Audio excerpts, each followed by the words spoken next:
Oxford, Mississippi, on a day unlike any other in its grand history, the college football playoff has arrived to the Grove, the Deep South's most universally accepted elevated tailgate, where the fans are ready to put the recent coaching change news cycle behind them and focus on a deep run of national championship hopes. Today, it's an old, long-time played series now with new age high stakes.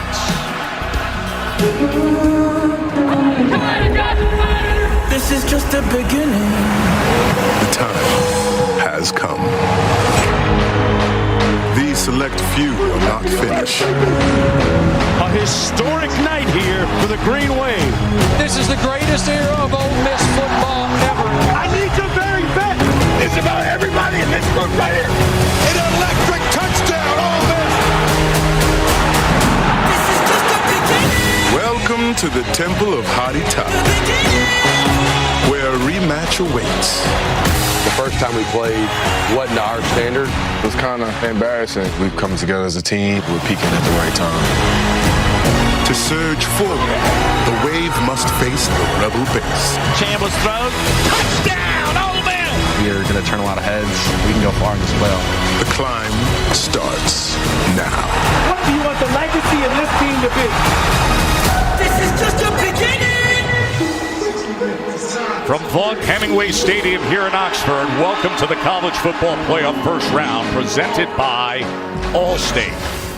Ole Miss has had a sensational season, unbeaten at home. Their only loss, a fourth quarter heartbreak at Georgia. They earned the number 6 seed. They have a rematch against 11th seeded Tulane, the American Conference champions, the only group of 5 team with multiple wins over Power 4 teams this season. So thrilled you're with us, everybody. Joe Tessitore and Jesse Palmer with you. Quint Kesnick and Katie George will join in the conversation in a moment as we welcome you to the Amazon kickoff. Well, Jesse, Ole Miss dominated the first matchup back in September between these two teams, but things change. A lot has changed, like coaching changes. Tulane head coach John Sumrall, he's headed off to take over the Florida Gators. He's handled the situation beautifully.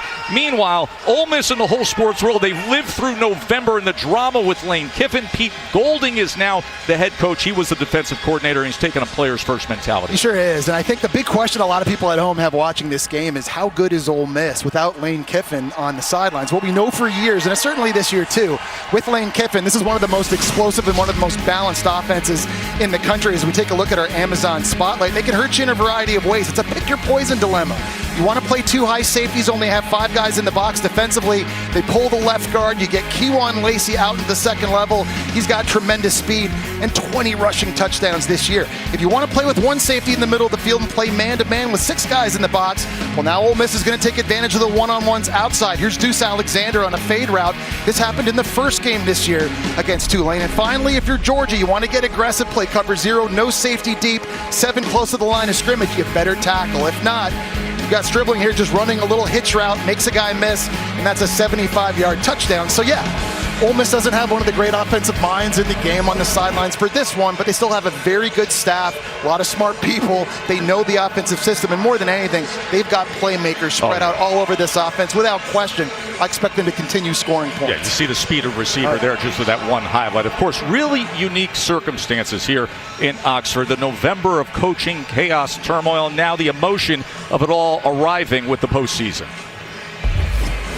I know that there's a lot of feelings and emotions right now around. I hope when they settle down that there's an appreciation about what we were able to do here. They laid down with the devil and now they're mad that their town's on fire. He's a PR nightmare. He will ruin your life. While these fans certainly felt betrayed by Lane Kiffin's departure, that's not the sense we got from Ole Miss's players this week. Trinidad Chambliss said we were not shocked that he left. He had to entertain that offer. We just wanted him to make the decision so that we could focus on the college football playoff game. Their biggest concern was who was going to coach in this game. He felt like it was the right decision to elevate Pete Golden, and they said they had a swagger with Lane Kiffin on the sidelines. He had an aura. Well, they're going to have to find that swagger within themselves. Now let's send it over to Quint Kesnick, who's covering a less messy breakup. Quint? John Sumrall Summerall was hired as the head coach at Florida on November 30th. So for the last 3 weeks, he has been running 2 different programs. That's 2 different jobs. He's got 2 different phones. And often at night, he only gets 2 hours of sleep. He's been zigging and zagging from New Orleans to Gainesville, running 2 programs. He said, you just keep working until you pass out at night. And this is a coach who's given a master class on multitasking and time management, all with the goal of leaving Tulane the right way. A novel concept here, Joe, in Oxford. It is Quint, and he has handled things beautifully, spending so much of the week with him. You can just tell in the reception from the players. Now here come the Rebels. And speaking of receptions, even in pregame, the roar for this man, Pete Golding, his first game ever as a head coach.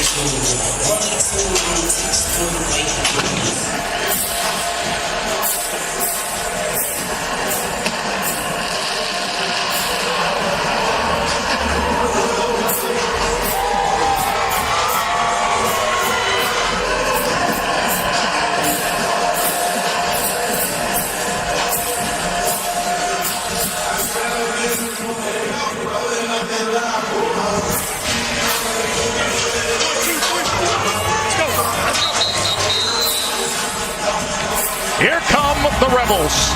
Can Ole Miss earn a place on New Year's Day in the Sugar Bowl in a rematch with Georgia? We find out next. You're watching the Amazon Kickoff on TNT.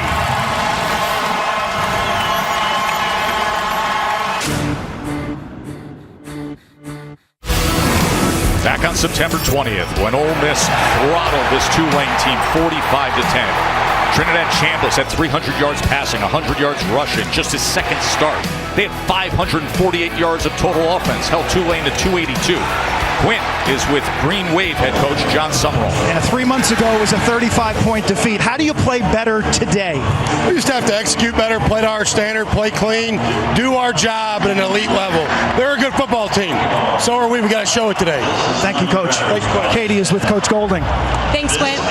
Coach, in a time of change, what's impressed you about the way your guys have handled the last few weeks? Just their resiliency, their grit. They're ready to play a real football game, so they've been locked in, so I'm excited to watch. Best of luck. Appreciate it. So here we go. Winner advances to the Sugar Bowl to play third-seeded Georgia in the CFP quarterfinals. Last night, we saw what happened with Alabama defeating Oklahoma. And just moments ago, the Miami defense at the last second shutting down Texas A&M to advance to the Cotton Bowl Classic against Ohio State. And now we need to know who's headed to New Orleans.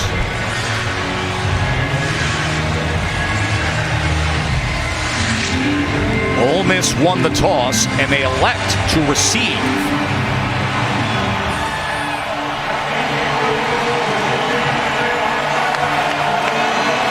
Amazing atmosphere here in Oxford. Finally, after all the recent success, the 3 straight double-digit win seasons, they are a college football playoff team in one of the great, history-rich, tradition-rich, filled with pageantry venues in the sport. Isaiah Hardtrip back to return the Patrick Durkin kickoff. 73 of his 82 kickoffs have gone for touchbacks.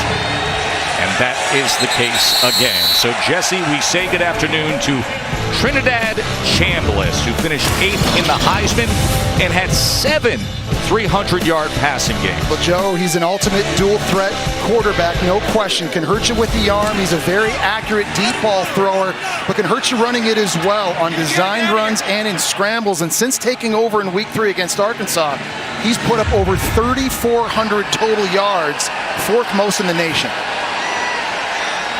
Boy, does he have a good one in the backfield with him, with Kewan Lacey, the excellent starting running back for Ole Miss.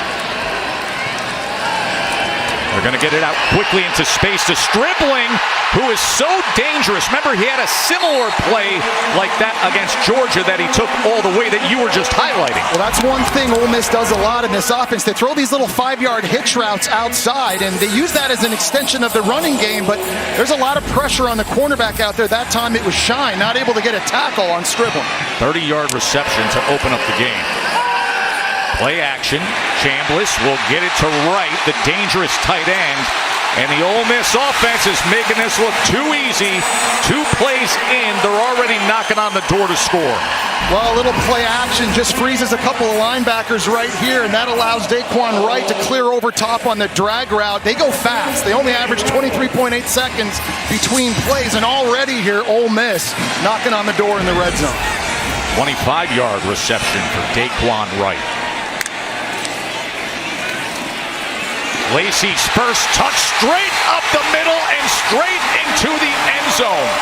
You cannot start better than that.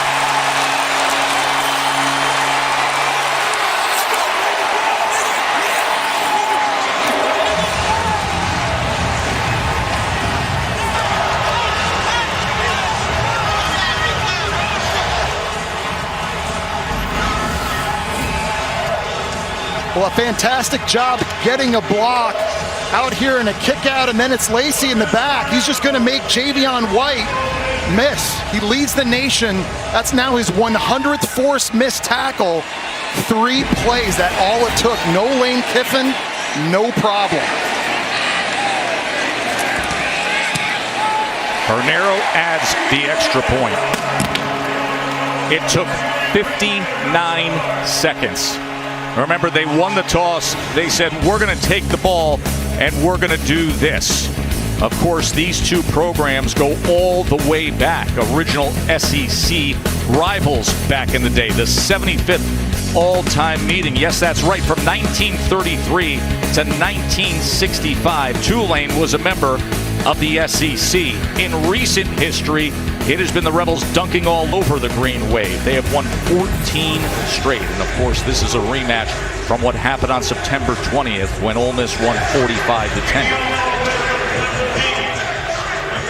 And what a way for the Pete Golding era to start here at Ole Miss. Not only do you have this platform and this stage and the history of this game, the first ever home college football playoff game to get that opportunity, but his offense goes down the field in 3 quick plays and get on the board.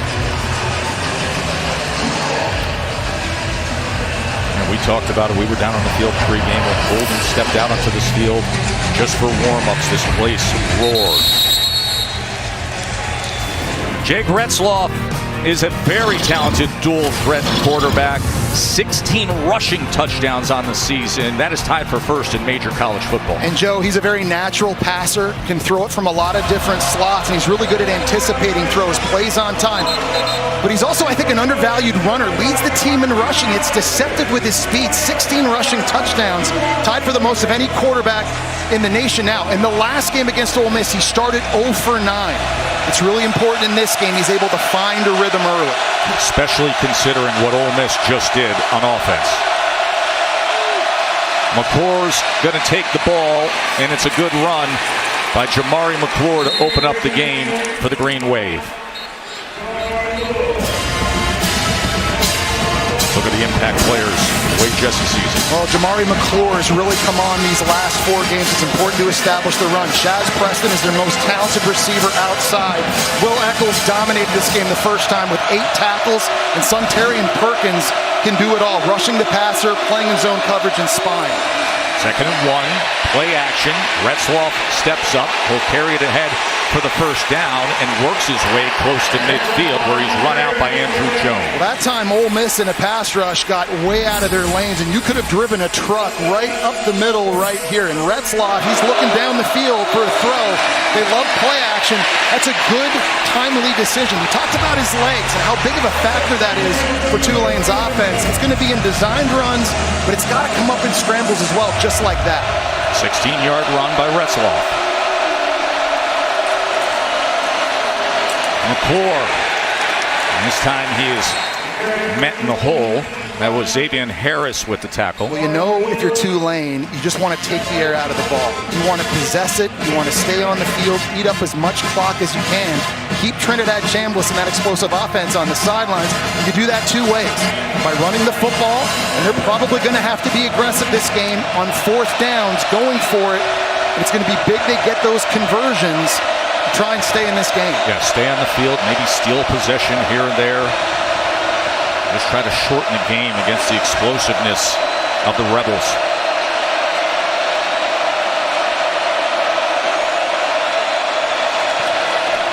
Second and 7. McClure bottled up after a gain of 1. That was Eccles with the tackle. Of course, Jesse, with all the coaching change comes how do you handle the coordinators, some of the position coaches. Well, Pete Golden, one of the best defensive coordinators in recent years, he's still calling the defense. He is, and he's got his pulse on this, scheming, building up to this game. He's a guy that used to call this thing up in the box. He's down on the field now, eye level. As a head coach, we can look his players in the eye. Certainly a big third down moment here for Ole Miss's defense. When he was calling the defense against Tulane back in September, his defense had 5 tackles for loss. Here's a 3rd down and 6.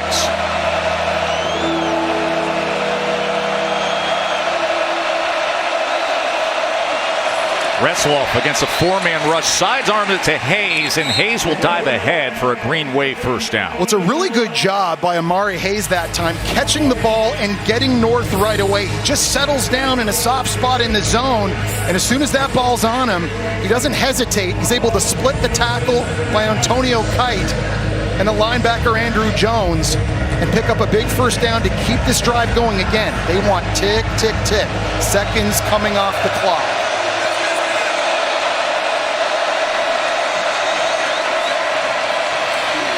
As they shuffle it ahead, Brendan Sullivan came in the game and got it to Hayes. So you had both quarterbacks in the game right there. And that time, Hayes dropped the ball. That should be an incomplete pass for Tulane. But anytime you have the backup quarterback in, you got Retzlaff coming this way, and the shovel's coming from that side. It's normally a trick play if Tulane has both quarterbacks in the game, and head coach John Summerall told us we've got more trick plays dialed up in this game than we've had at any point this season, and we are not afraid to use them. And with good reason. So 2nd and 10 after the incompletion. Gordon is probing for anything, but he is driven back after making it back to the line of scrimmage, and that was Eccles, again, a very active defensive tackle. And we talked about his big game the first time around, only a true sophomore, 8 tackles. He also batted a ball down. He comes out of the game. So if you're Tulane here on 3rd and long, receivers have got to win. And in the first meeting back in September, their receivers could not separate and get open and give Jake Retzlaff a place to throw in that game, especially early. So this is a big moment for them. See if they can find a window for Retzlaff. Only had 282 total yards in that first meeting. 3rd down and 10. Retzlaff gets it complete, and it's Brown-Stevens with the reception right at that line to gain. Anthony Brown-Stevens, the nephew of music superstar John Legend. First down, Tulane. Sorry, Joe. That's an outstanding route that time against Wydett Williams. He's over here. He's going to stem inside and then break out one-on-one against the safety. We talked about receivers having to win. He's able to keep that separation. It's a good throw on time by Retzlaff, and another big conversion on 3rd down. He's piecing together this opening drive for Green Wave. Gordon finding a seam off right tackle as he works his way inside the 25-yard line. And that's a good run for this Tulane offense. That was something they were able to do in the last game. They averaged 4.6 yards a carry, but what they didn't have was their starting left tackle, Derek Graham, in that game. Big number 76, the transfer from Texas A&M. It was Shadre Hurst instead starting at left tackle. They believe they can run the ball again in this one, especially now that they're fully loaded on the offensive line. Makes a big difference. 2nd down and 4. Gordon motions out. Retzlaff sidearms it, and it's intercepted. That is Braxton with the pickoff for the Rebels. Jalen Braxton with the interception.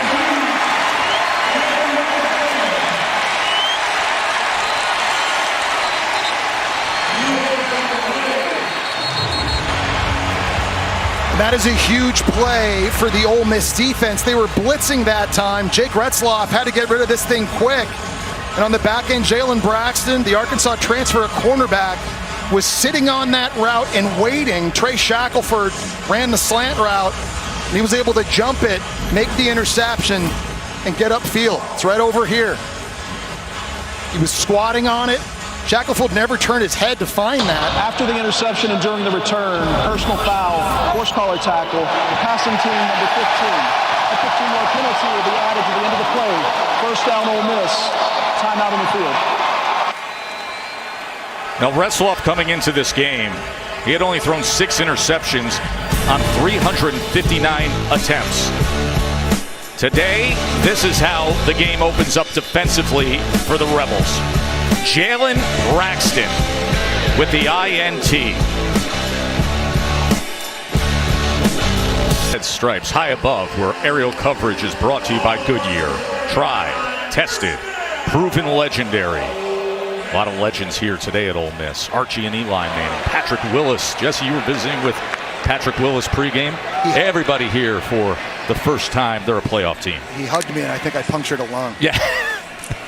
Kewan Lacey. And this is what Kewan Lacey has been doing all year long. Great block from Daquan Wright. Katie. You know, Tess, the day of the Lane news, Charlie Weiss Jr. made it known to AD Keith Carter, to Pete Golding, to Trinidad Chambliss. He was going to coach in this game regardless if Lane allowed him to return or not. So Chambliss said that immediate reassurance put him at ease. He said, I need my OC. It was crucial for me to have Coach Weiss coaching in this game. Well, look at the offense today early on as it is complete to Alexander, who spins his way inside the 5-yard line. They can do no wrong. Well, a little fake toss that time to Winston Watkins here at receiver. He's going to be able to get outside, and he's just waiting for Deuce Alexander, one of our impact players, to clear over the middle of the field. Lacey probing, and this time he's bottled up right at the line of scrimmage, but they had 5 straight plays of 20-plus yards. And Katie was just talking about Charlie Weiss Jr., their play caller offensively. You know, a lot of people think Lane Kiffin was calling the offense this season. It wasn't him. It was that guy right there. And he's in a very good rhythm early in this one, running and throwing the football. You're seeing tremendous balance and explosive plays by Ole Miss. John David Baker will be coming in as the next offensive coordinator, has familiarity with the program. There's the block, and there's the score. Trinidad Chambliss just letting Lacey pave the way.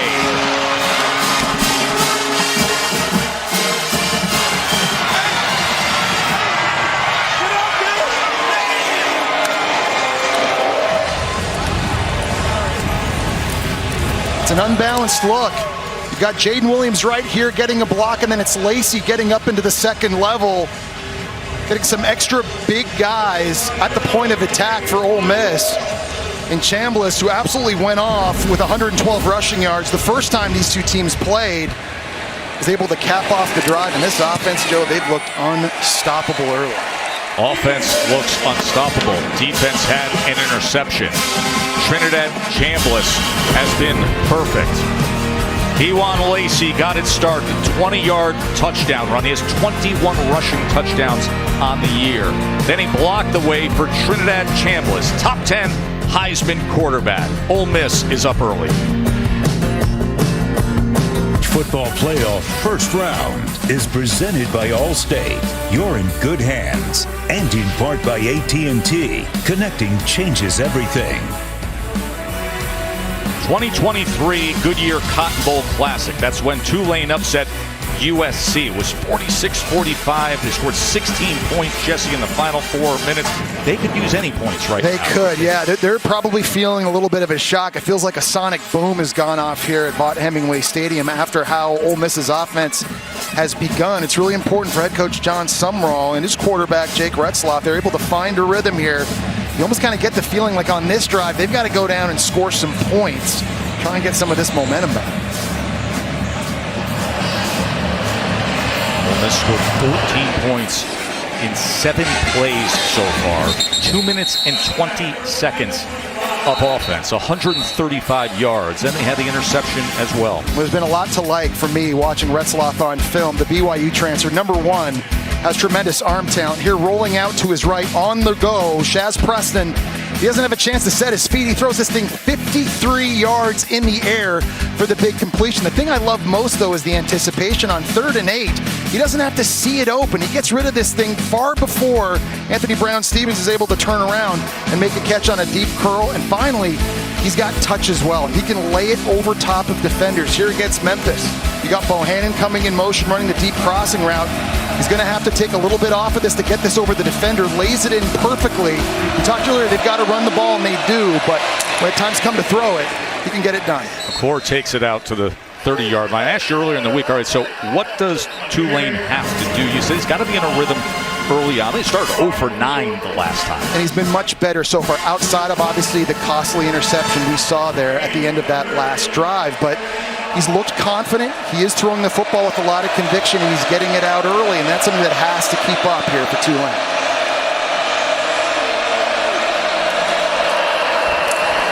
Retzloff on the run, but the pursuit down the line was too much for him as he barely gets back to the line of scrimmage. Will Eccles and TJ Daugherty on the tackle. Well, Ole Miss has a really unique, versatile piece on third down in this kind of situation. And number 4, Suntarian Perkins, an outstanding athlete at 6'2", 220, who can rush the passer off the edge. But in situations like this, oftentimes, they use him as a spy. And when you're playing against a mobile quarterback like Retzloff, he's a good weapon to use in case you want to mirror him and force the ball out of his hands early. At 10.5 sacks a year ago, the second most in single-season Ole Miss history. 3rd and 5. Retzloff trying to extend the play, threw it high, but it was complete to Brown Stevens. It's a nice job of just finding this completion. Brown Stevens is running an in-breaking route that he's going to try to spin out of it. Actually fell down on the ground. The Kentucky transfer wasn't even standing up, and you'll see right here, he's able to sort of collect himself on a scramble drill, makes a very awkward body catch to yet convert another 3rd down. That's one thing you got to say about Tulane's offense early in this one, Joe. On that critical down and distance 3rd down, they've been outstanding. Yeah, 3 for 3 on 3rd down. Brown Stevens with a couple of catches. Retzloff being chased for a moment, but gets it complete. And this is Hayes downfield. So a good job by Retzloff to find Hayes. Well, it's a nice job with a clear-out route that time, which opens up Amari Hayes. He's right here running this deep route. There's going to be nobody on the back side of that because of the go route to the outside on the right. We talked about the touch that Retzloff has, just laying it up and over top that time of linebacker Tosh Chambers for another big completion. So 17-yard reception for Hayes. Retzloff, as he kept it himself, was taken down at the 41-yard line by Chambers. And what Tulane is as an offense, they are a run, play, action, pass. They play with a lot of 2 tight end sets. They want to run it downhill. They want to run it between the tackles. But they go play action a lot, almost on 50% of their passing dropbacks. And like you saw 2 plays ago, when they can freeze linebackers and safeties, that's when they generate their explosive plays in the passing game. McClure on 2nd and 6. He kept his balance for a moment before he was driven back. It was Wydett Williams making the tackle. I think the best defensive back all year long, Williams. And I think now if you're Ole Miss, you're trying to find a way to get off the field. But I feel like down 14-0 at this area, this has to be 4-down territory if you're Tulane. So maybe don't even be surprised if they run it here knowing they're going to have to go for it inside the 40-yard line. Yeah, they got to steal some possessions. They got to stay on the field. They got to find a way, and already down 2 scores. 3rd down and 3. And that is exactly what they do with McClure, who's tackled by Eccles, so it will be 4th down, Jesse. It's a great job by Eccles that time. Completely beats Jordan Hall across his face. He's so athletic for a guy 6'3", 210 pounds. And able now to set up 4th and 2. So you got the big quarterback in Retzloff. Is this a situation if you're Tulane that you try to get some extra big bodies on the field, get up to the line of scrimmage quickly, and let your quarterback do it himself? They're 12 of 19 on the season on 4th down. Summerall said all week long, we're going to play aggressive. We need to. Here's 4th and 2.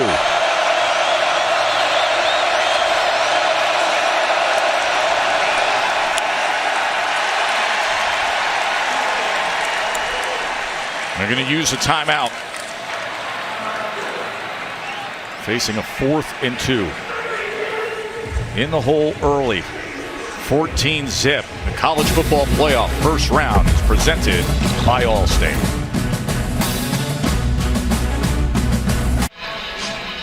Jesse, Pete Golding's Ole Miss defense is one of the best against 4th down opportunities. They're only allowing 36% conversion. That's best in the SEC, 8th in the nation. There's a big moment right now. They've been struggling on 3rd down, but this on 4th, this is where they thrive.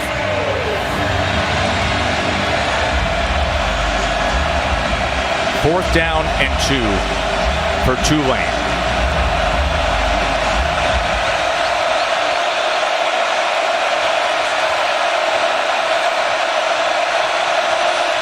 Retzloff. It's incomplete.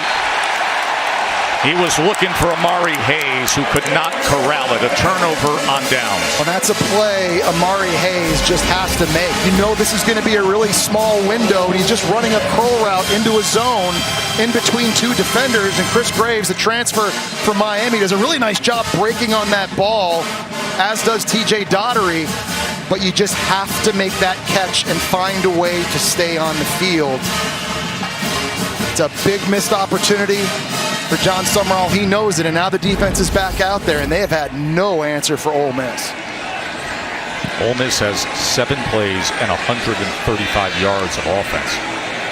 How do you slow them down? Chambliss to pass on 1st down. A lot of traffic, and they do get the sack. And a flag comes in at the end as Westmoreland was able to collapse things on Chambliss. Well, the pressure came from Chris Rogers at linebacker off the edge. I don't know if someone threw a punch out there. May have been right at the end of the play. There is no flag there.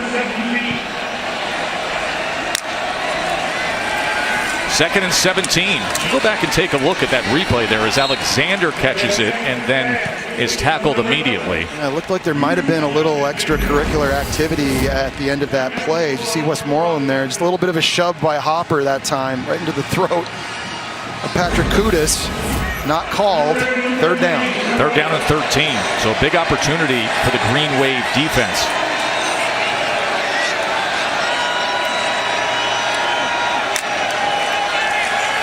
Chambliss against the 4-man rush drives the ball complete to his tight end right, who's well short of the line to gain.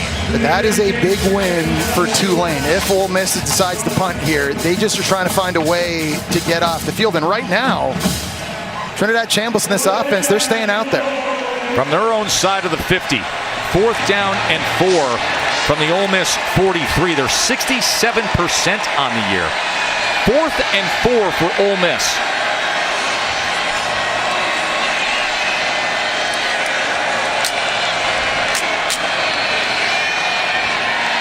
Now let's watch that play clock and see if he's just trying to draw him off.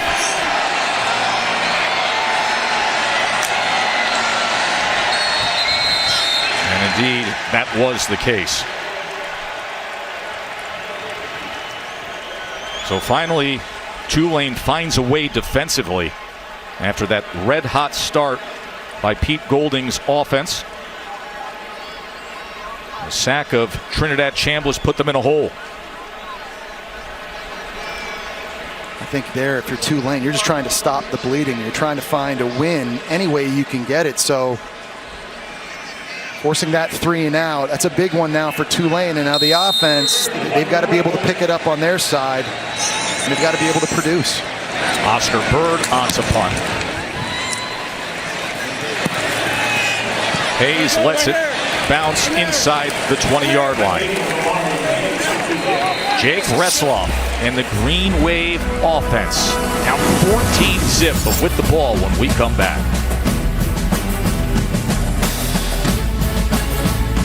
Folks, they just set the Guinness record for the most Santa hats. The previous record was 30,333, the Anaheim Angels game.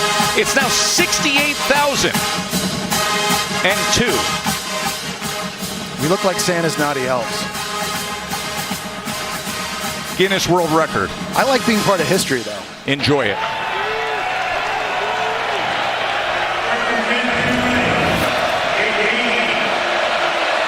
The largest gathering of people wearing Santa hats. And right now, the Green Wave offense could use a little Christmas cheer. It is caught, and this is Shaz Preston downfield, the explosive play they needed. Now, I'm going to be honest, I'm not sure Retzlaff was even throwing this to Preston. I think he was throwing it to Justin Reed, number 88, right there, the tight end, running the deep corner route, and then Preston, the Alabama transfer, is able to run into it and take it down the sideline. He was a 5-star prospect coming out of high school, the number 3 ranked receiver who ended up picking Bama, transferred to Tulane, and he comes up with a massive play here at the end of the first quarter. 57-yard reception. They need a spark. They just got one. And now the quick game with Lewis. As Cy Carl Lewis weaves his way inside the 20. And they didn't do enough of that, I think, the first time these two teams played. Yes, they want to run the football and they want to get that established, but there are ways that you can spit the ball to the perimeter and get an extension of the running game. And that time, Lewis doing a nice job showing his quickness now, making this second down, 2nd and 2. End of the first quarter. And finally, some hope for the upset-minded Green Wave, the American champions, here at Vaught Hemingway, where early on it has been all Ole Miss. The 6-seeded Rebels up 14-zip here. College football playoff, first round on TNT. Oxford end of first quarter. Coach Summerall with us. Coach, you finally made a stop defensively. What changed? Well, we got a negative play on the first down to start the drive. The first 2 drives looked like we never tackled before in our lives. Offensively, we're moving the football. We got to convert that 4th down. We need to go punch this in right here. What's the biggest challenge your defense is facing? Their speed. They're athletic on the perimeter. We got to challenge them a little bit more, get a little bit more attached in coverage. Thank you, Coach. Thank you. Thank you, Quint. To start the second quarter, they come with the end around. It's Brown-Stevens, but look at the pursuit by the Rebels defense. A tackle for loss, and it's Will Eccles again playing a big role. It was Chris Graves, a corner, though, that made the play. He was the one that got in the backfield. He missed the tackle, but he forced the runner to bounce outside. It's going to come from this side on the left. In the backfield, really good job here getting penetration after the reverse. You see it right there. Good job by Graves, and there's Eccles. You mentioned it, Joe. He has been all over the field for Ole Miss. Well, he was that way the first time they played it. 8 tackles and a pass breakup back on September 20th. 310-pounder who always shows up near the ball. 3rd down and 6. Retzloff. Incomplete.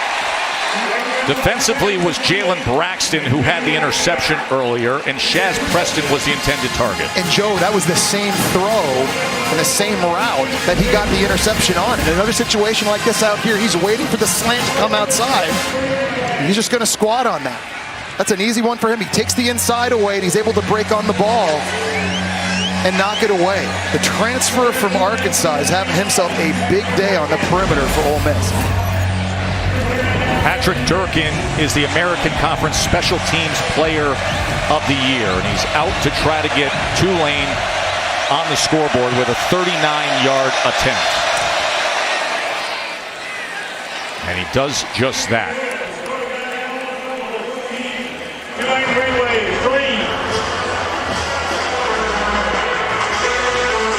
We take a moment to offer our thoughts and condolences for Tulane head coach John Summerall and family. John's dad, George, passing away on Thursday night at the age of 77. The Huntsville, Alabama native, known for his faith, his grit, his hard work, his attitude, and his service. Dad was president at the American Championship game, the win over North Texas, and he was at the Florida introductory press conference. George never missed a game. Our thoughts with John Summerall and his family. We had the chance to visit with John pre-game, and listen, we said it earlier, he has handled things beautifully with the transition of taking the Florida Gators job, but still seeing things through with Tulane, even donating to the athletic fund to make sure that the Green Wave are in good shape for years to come. It's amazing what he's been able to do, Joe, and I think he has 24 hours in his day just like we do, but he is redefining what multitasking is, giving Tulane all of his effort to get them ready for this game. Meanwhile, in Gainesville, putting a staff together, recruiting, wife's looking for a new home, you're looking for a school for your kids, and obviously doing all this with a very heavy heart after the tragic passing of his dad. We certainly wish him the best, and our condolences go out to Coach Summerall and his family. So the Green Wave with the field goal, 14-3 lead for Ole Miss. Came right out, They wanted the ball right away, Jesse, and they delivered with it. Did not take long. This is the third play of the opening drive. Kewan Lacey makes somebody miss, takes it in for the score, and then it's Trinidad Chambliss getting the block from Lacey that time, taking it in for a score again.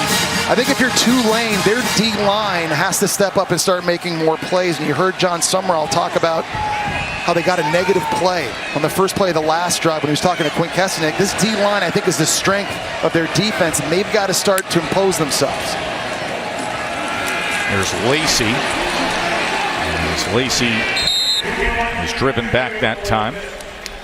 Well, on this D-line, they went to the portal in Tulane and brought in 6 new bodies, and they've got a lot of guys that can win one-on-one, and Harvey Dyson up front, Santana Hopper, a D-tackle number 29, a third-team All-American, Jordan Norman. These guys need to start winning those matchups. Lacey is tripped up just beyond the line of scrimmage. It was a good play by Kevin Adams. And they're able to get pressure with just 4. And that's a big luxury to have if you're defensive coordinator Greg Gasparotto. You don't always have to blitz. You can trust your guys up front to win in those matchups here. But it's important not only to get pressure on Chambliss, you got to stay in your lanes because he can take off scrambling and hurt you. They're down in 4. Chambliss checking, but you see down at the bottom of your screen, the Ole Miss coaching staff looking for a timeout. So they will use their first timeout of this first half. Chambliss back when he played Tulane. It was just his second start. And he was shining that day. Off to a good start here today.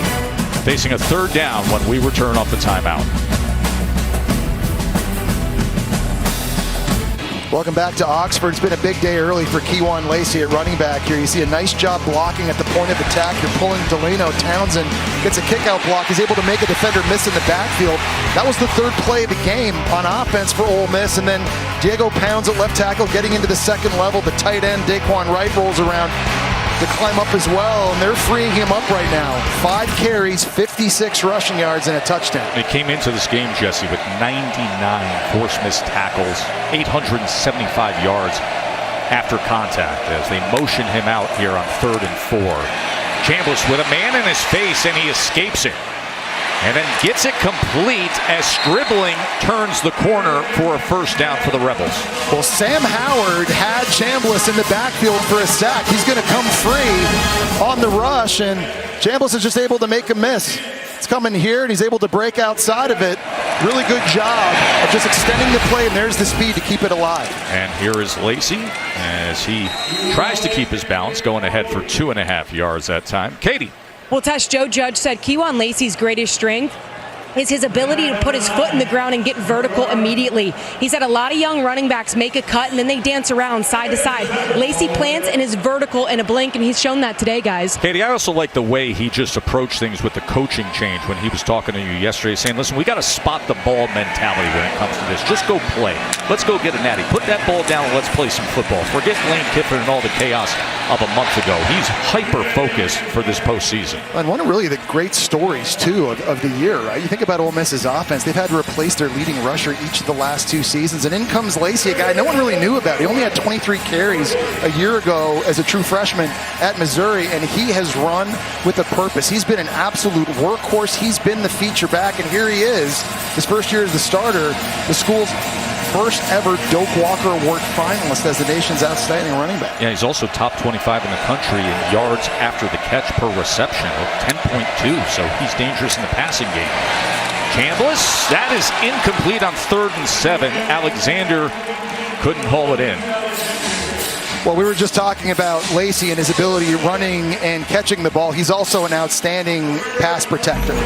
And that time, he's got to deal with a defensive end coming off of the edge. That should be a huge win for Tulane. But look how Lacey is just able to stone him and slow him down. And that's all the time Chambliss needed. That's a catch that Alexander needs to make. I know it was coming in fast, a little bit behind him.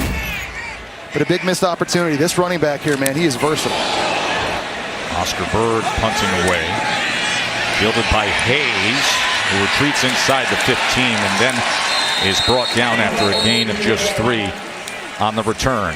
Well, they set a Guinness Book Records world record here. 68,002 Santa hats in one spot. Merry Christmas, everybody.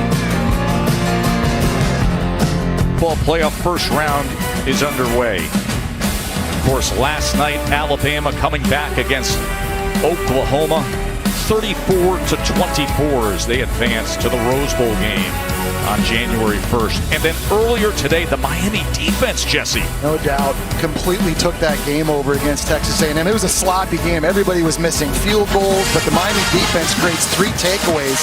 They get 7 sacks. Ruben Bain goes off, and now that defense and that front is going to face Julian Sand, Heisman Trophy finalist, and a very explosive Ohio State offense. Lots of defense in the Cotton Bowl coming. Can't wait to see Alabama and Indiana as well. College football playoff rankings brought to you by AT&T. We have 2 names that have advanced. Here we're going to see who goes to the All-State Sugar Bowl, and then JMU and Oregon tonight, a date in the Capital One Orange Bowl against Texas Tech. McClure off left tackle. That's a good run for Jamari McClure. He's been playing his best football as of late. 400-plus yards in the last 4 games. And this is the bread and butter running play for Tulane. And when you're running zones, you got to be able to work double teams and then climb into the second level. A really nice job that time by left tackle Derek Graham, who missed the first game against Ole Miss. Getting into the second level, and McClure doing a nice job being patient, seeing the crease. Well, they had players out of position on the offensive line when they got blown out back then. Brown Stevens trying to turn and twist his way for any positive yardage. Well, you're seeing a little bit more misdirection here from Tulane as well, and throwing the ball on first down, being a little bit more aggressive. And that time trying to get Ole Miss's defense going one way before throwing it back to Anthony Brown Stevens. He had the only touchdown for Tulane the first time these 2 teams played.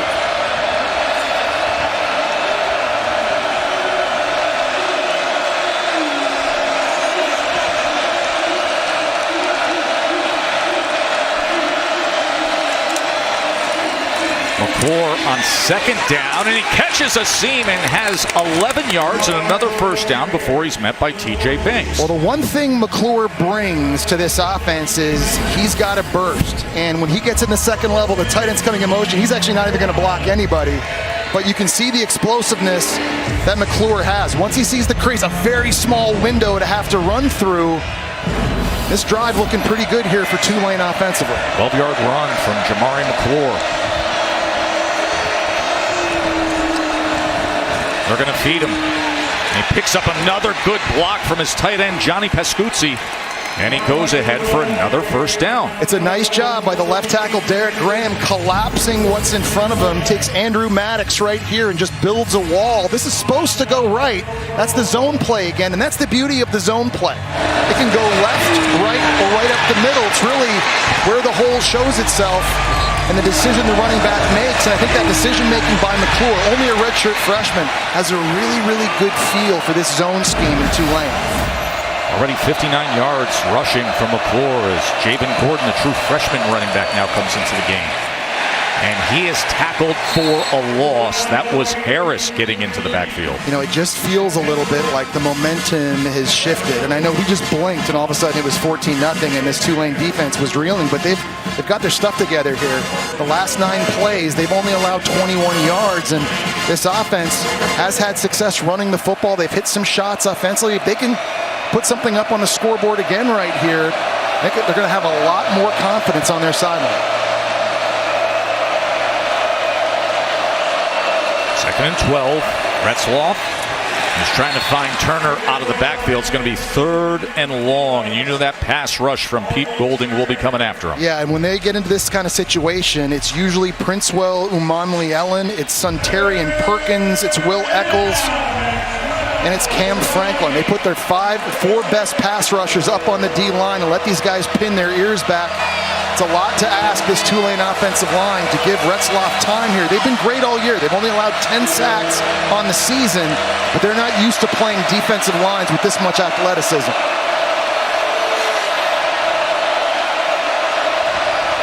Third and 12 against the roar of Vaught Hemingway Stadium. Retzloff trying to extend the play, being chased down and taken down, and that was Princewell Umamli-Ellen.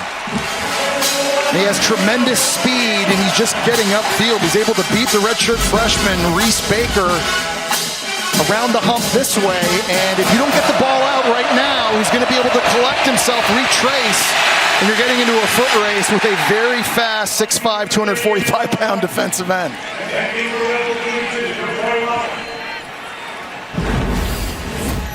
First team all-conference punter Alec Clark kicking away. And Trey Wallace makes the fair catch inside the 15-yard line. Coming up next, right here on TNT, College Football Playoff First Round presented by Allstate. The ultimate underdog, James Madison, taking on Oregon, Jesse.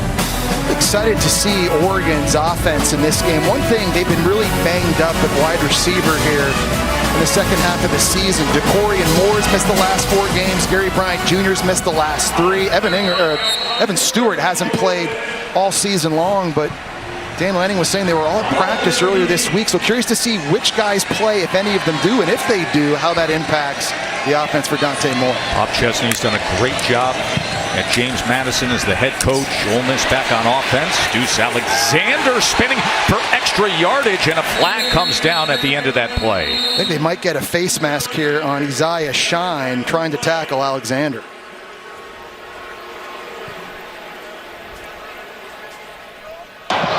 Personal foul, face mask, defense, number 11, 15-yard penalty with an automatic first down. Adam Savoie leads this ACC officiating crew. Well, we saw Deuce Alexander drop a ball moments ago, and here right away, Chambliss goes right back to him, and that's an easy call for the referee to make. They love those hitch throws. They see it as an extension of the run game. If you give cushion outside one-on-one, they're going to take it, and with the speed they have, they can burn you. And the transfer from Wake Forest, Alexander, man, he's got tons of it. Yeah, he outran 2 defenders against Mississippi State for an 88-yard touchdown.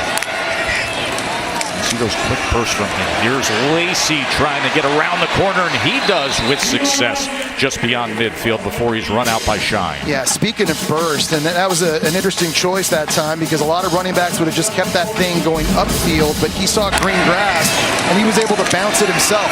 Katie was talking earlier about how strong of a cutter he is, and it's true, but he's got a lot of speed to bounce it outside. It's a better-looking drive for Ole Miss. Remember, they started the game red hot. First 7 plays had 14 points, 135 yards. Next 9 plays, only 21 yards and no points and 2 punts. Better looking drive here. 2nd and 3.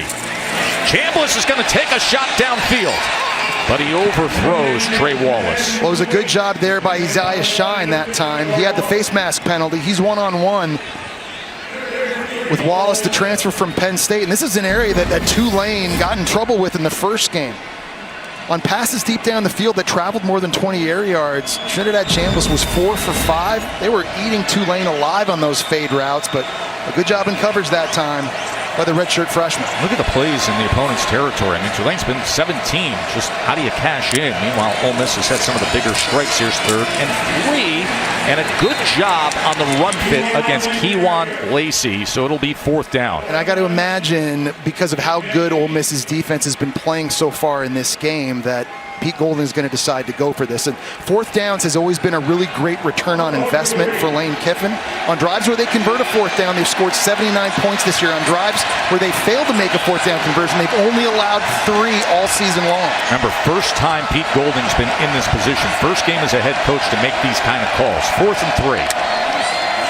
Chambliss on 4th down. They pick up the A-gap pressure to the outside and gets it complete to Caden Lee, and that is a 1st down for the Rebs. Well, it was a good play design by Charlie Weiss Jr. there because they're clearing out the outside with Harrison Wallace, and there's just an open area for Caden Lee to work to. And it's an easy pitch and catch decision for Trinidad Chambliss.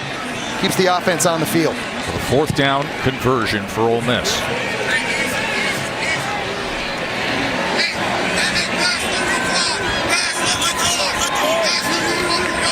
Had Chambliss checking at the line. Start of the year as the backup.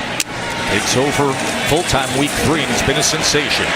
In-cutting route as he's able to get it complete to Caleb Odom, the sophomore tight end, transfer from Alabama. Well, we talked about the 4th down conversions this year. When they convert one, they've scored 11 TDs this season. Lane Kiffin oftentimes was very aggressive making those calls. Pete Golding told us, I'm a little bit more of a feel guy. Yeah. I feel the momentum. I don't necessarily go with the analytics, but obviously a very good decision by him going for it there. And he said, listen, I know I'm a defensive coach, but my mindset's a little more aggressive, and we saw it there.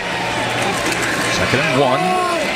Logan Diggs, the well-traveled player who started at Notre Dame, then LSU, and now he's here at Ole Miss. Katie. Well, Tess Golding said he met with Charlie Weiss Jr. this week and said, I know the analytics book says on 4th and 3 we should go, but do we have a 4th and 3 play call that we like? How much faith do we have in the call based on what we've seen? So good feel there. They like put this on. I guess they like the call that they had, Katie, as they convert. It's a first down here.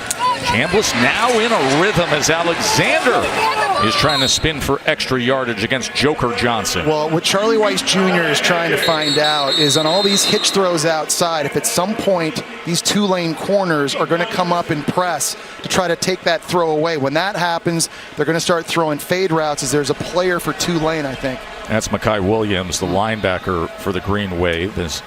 They're out to see him, and we will take a short break as Ole Miss is on the march. An 8-play drive to this point. 5 minutes till half. Trinidad Chambliss was grossly under-recruited. He landed at Division II Ferris State. He was a multi-time All-America there, wins a national championship. Comes to Ole Miss, he was the backup. Then he's inserted in September, goes 9-1, finishes 8th in the Heisman voting, and now he's waiting to hear, Jesse, about his future. He's seeking an extra year of eligibility. He says, listen, it's been a little stressful to consider, but I can't let that be a distraction. 2nd down and 5. Lacey will take the ball, and he only gains maybe 2 yards that time. Javion White with the tackle. Katie, we were visiting with Chambliss about his future yesterday. Yeah, Tess, he said that they filed the waiver 3 weeks ago. Ole Miss expects it to take a month before they get an answer. And back in 2022, when he was at Ferris State, he did not play in a single game due to chronic tonsillitis, heart palpitations, and trouble breathing. So he medically redshirted. And guys, after the season he's had, proving he's capable of playing at this level, he wants another year to build on his progress. Well, we will see where things land as he waits to officially hear. This is Lacey was probing the middle there. A really nice job by the defensive front from Tulane as Santana Hopper makes the play. I tell you, I've loved watching Santana Hopper on film. He's a bit undersized at 6'2", 265 pounds, but he is so athletic and he is so disruptive. He's able to get a pass rush, but beat linemen one-on-one at the point of attack. He's been a third-team All-American. And really, when you go back and watch the film, the first game against Ole Miss, I'd say that was the only guy for Tulane who was consistently winning one-on-ones. Lucas Carnero comes on for the 42-yard attempt. Set a great career. This is first year with Ole Miss after coming in from Western Kentucky. And he puts it right through and brings it back to a 14-point margin. Well, the game started right away with Ole Miss, Jesse, saying, give us the ball and we'll show you what we can do. Shot out of a cannon, no Lane Kiffin, no issues. And on the third play, it's Kejuan Lacey getting it done. Tulane had a couple nice third down conversions. Then on this throw, it's the big interception by Jalen Braxton. And then right away, Ole Miss comes right back down the field. Trinidad Chambliss getting it done in the red zone, calling his own number. After a few drives stalled out, able to put 3 more back up on the board. That's where we stand right now, 17-3. Remember, the winner here advances to the Sugar Bowl. And that is where third-seeded Georgia awaits in the college football playoff quarterfinals.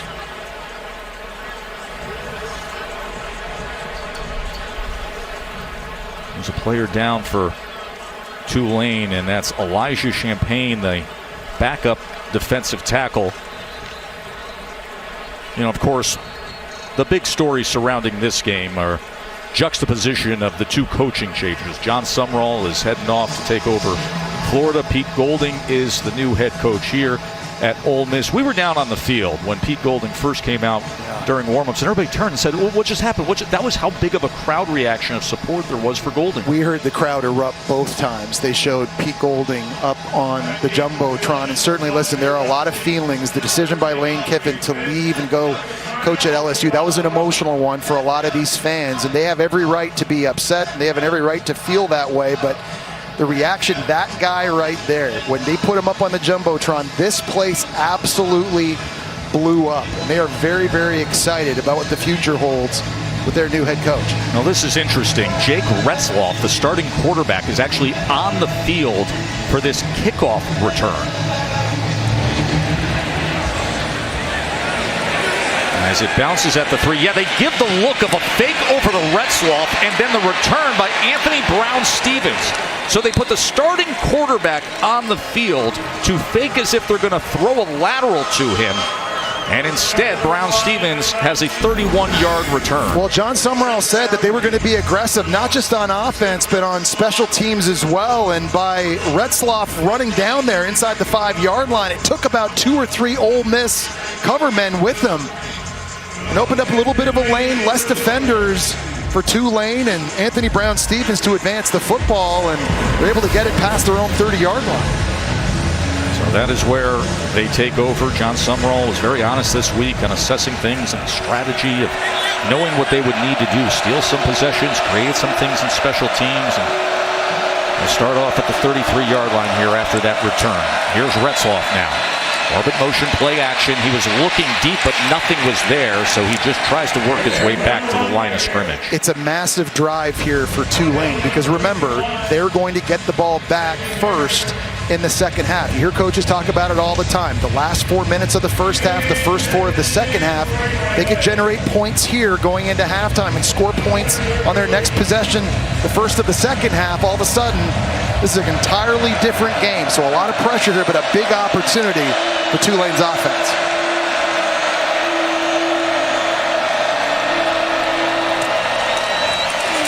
Core. Just wasn't anything there against the middle of that talented ball. Came out at the end there. Ole Miss falls on it, but they're going to say he was down as the forward progress was stopped. Now a big opportunity if you're Ole Miss on defense, because if you can find a way to get off the field with 2 timeouts left, you're giving Trinidad Chambliss another opportunity to go and score some points. We've seen a lot of explosive plays out of Ole Miss, both running and throwing the football, so key moment here at the end of the first half. Listen to this crowd here, just beyond the Grove, here in Oxford, Mississippi, at Vaught Hemingway, finally a college football playoff team. 3rd down and 8. Retzloff, he is sacked. He is brought down by Cam Franklin and Umamiela. Cam Franklin collapsed the pocket on one side, and Umamiela beats a double team on the other. And with just 3 rushers, they're able to get to Retzloff. Cam Franklin's coming this way. Umamiela's going to beat the tight end and loop inside. They drop 8 into coverage, so nowhere to go with the football if you're Retzloff. And that dominant D-line able to create a big negative play, now setting up 4th down. 2-minute timeout. Ole Miss will be getting the ball back. Health outfit, it's another thing to pretty much look like Will Ferrell. That's Jesse. a look-alike winner right there. Trey Wallace calls for the fair catch. Ole Miss will have the ball up 14. Under 2 minutes till halftime. Kevin. That's Mercedes-Benz halftime report. Minutes away. Booger McFarland, Kevin Nagandi here. We'll take a look back at Miami's win over Texas A&M. Preview Oregon versus James Madison. 17-3. You think it's about the offense? It's Ole Miss's defense standing out. Yeah, no doubt. And Ole Miss has an advantage at the key positions. Left tackle, edge rusher, corner, wide receiver. You can see those advantages showing themselves. Tess, we'll see you at the half. Back to you guys. Kevin and Boog. James Madison, Oregon, still to come. James Madison, the 12 seed, 12-1 this season. They were 8-0 in the Sun Belt. But what a task to play at Oregon. You never know. We will see. That's coming up right here on TNT. How does Ole Miss manage things here with 1:53 remaining until halftime? Chambliss will check down to Lacey. And Lacey, as he makes the most of it. This is a 2 timeouts remaining, Jesse. It's a tough predicament if you're Tulane and you see Lacey stays down on the ground. A lot of fans here at Vaught Hemingway Stadium holding their breath. Looks like he's reaching for his left shoulder. Second team All-America. Doak Walker Award finalists. Set the record for rushing touchdowns in Ole Miss history this season. So it was Sam Howard coming in and making a tackle and just kind of got his left arm extended before he fell on top of it.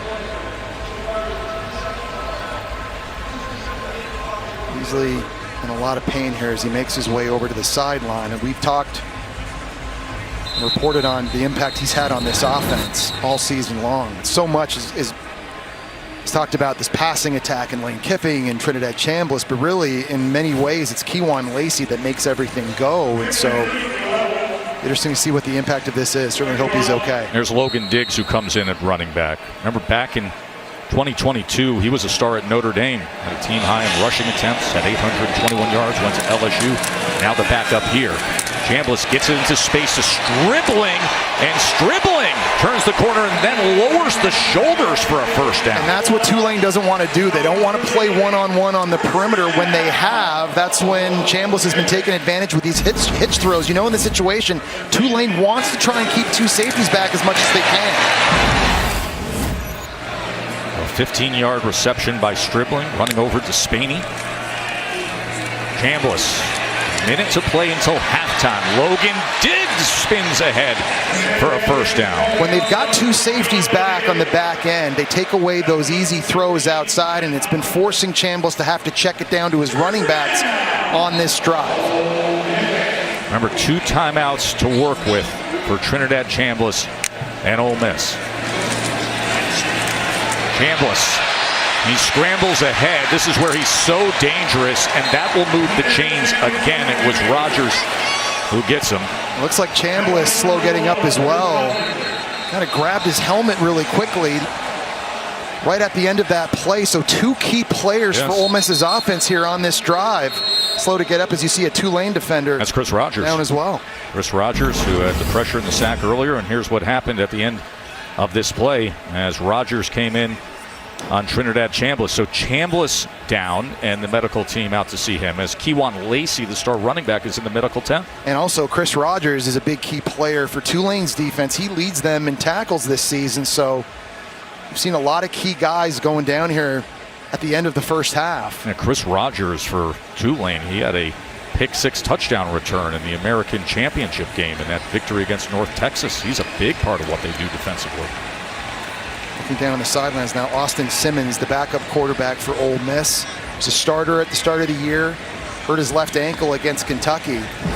He's now down warming up for Ole Miss's offense.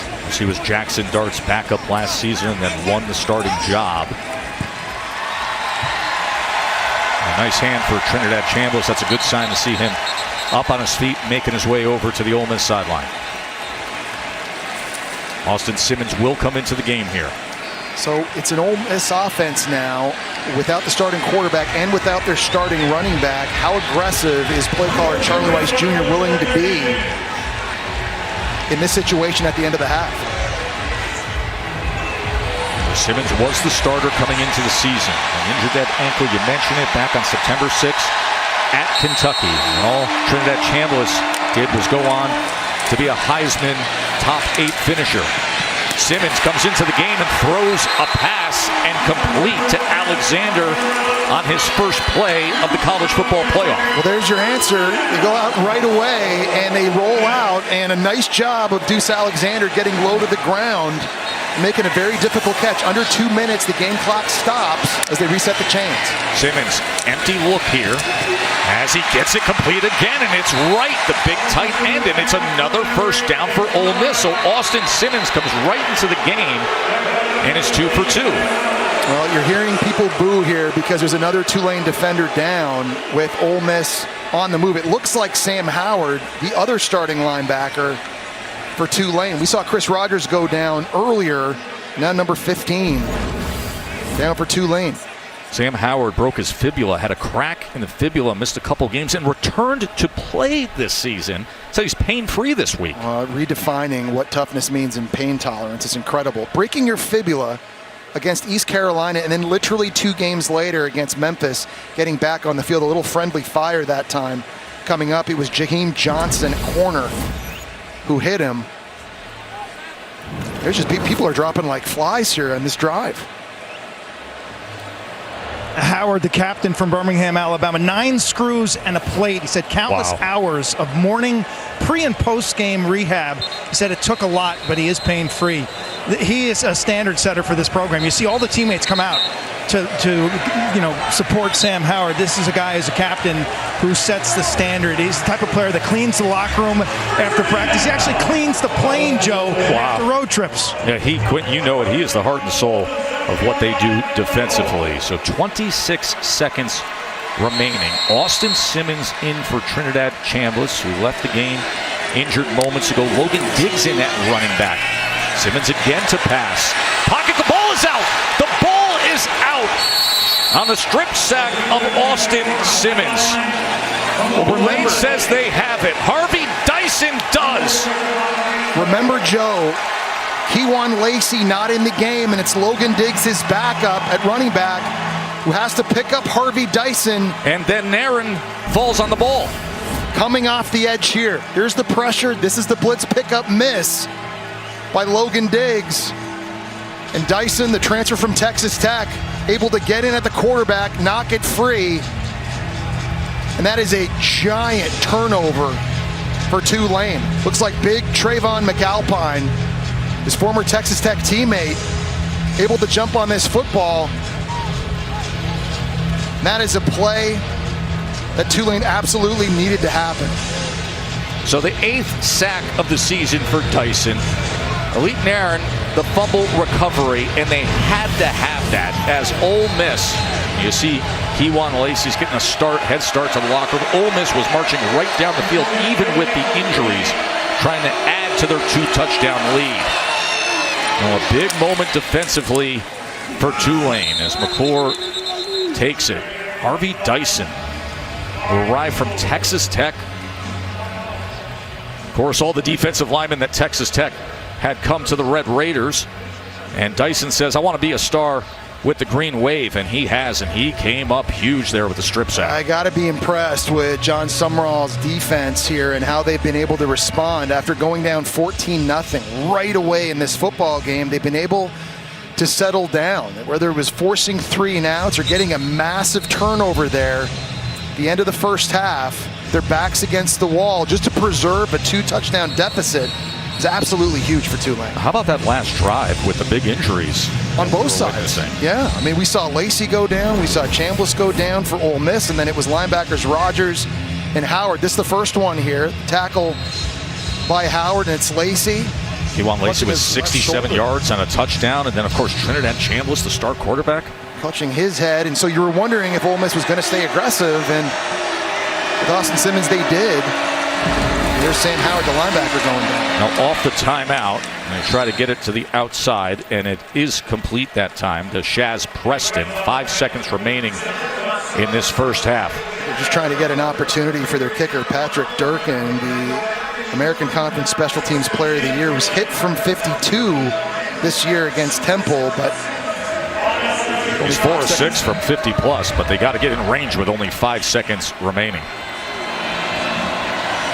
What a big play defensively by Tulane by Harvey Dyson before halftime here. Quick to the outside again to Preston. Remember, he had that 57-yard reception earlier in this half. Well, we showed you earlier in the game the arm talent that Jake Retzloff has. He can throw it 53, 55 yards on the run. If he gets a chance to step into one from this distance, he can easily reach the end zone on a Hail Mary. So interesting to see what Tulane and head coach John Sumrall are going to do here. See Ole Miss sending everybody back defensively.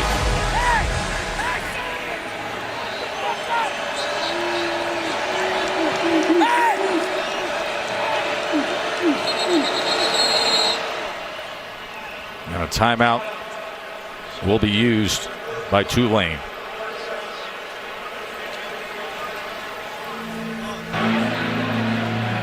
There is Chambliss. Good sign to see him over on the bench. Incredible stories everywhere you look for Chambliss. I mean, a guy who comes in here from Ferris State. And all of a sudden, here he is, number 8 in the Heisman, a record-setting year. He's got Ole Miss believing that they can contend for a national championship, and with good reason. It's an amazing story. To think you lose Jackson Dart to the first round last year. Austin Simmons takes over as your starting quarterback. He goes down in Kentucky, and all Trinidad Chambliss did was seize the job and make history. First player in the history of the SEC to throw for over 300 yards and run for 50 in his first 3 starts. He seized the job. He never looked back. But I think a big question mark now as we look ahead into the second half is Chambliss able to come back? Is Lacey able to come back? And if not, how does it affect Ole Miss's offense? Remember, Tulane's going to receive the ball in the second half.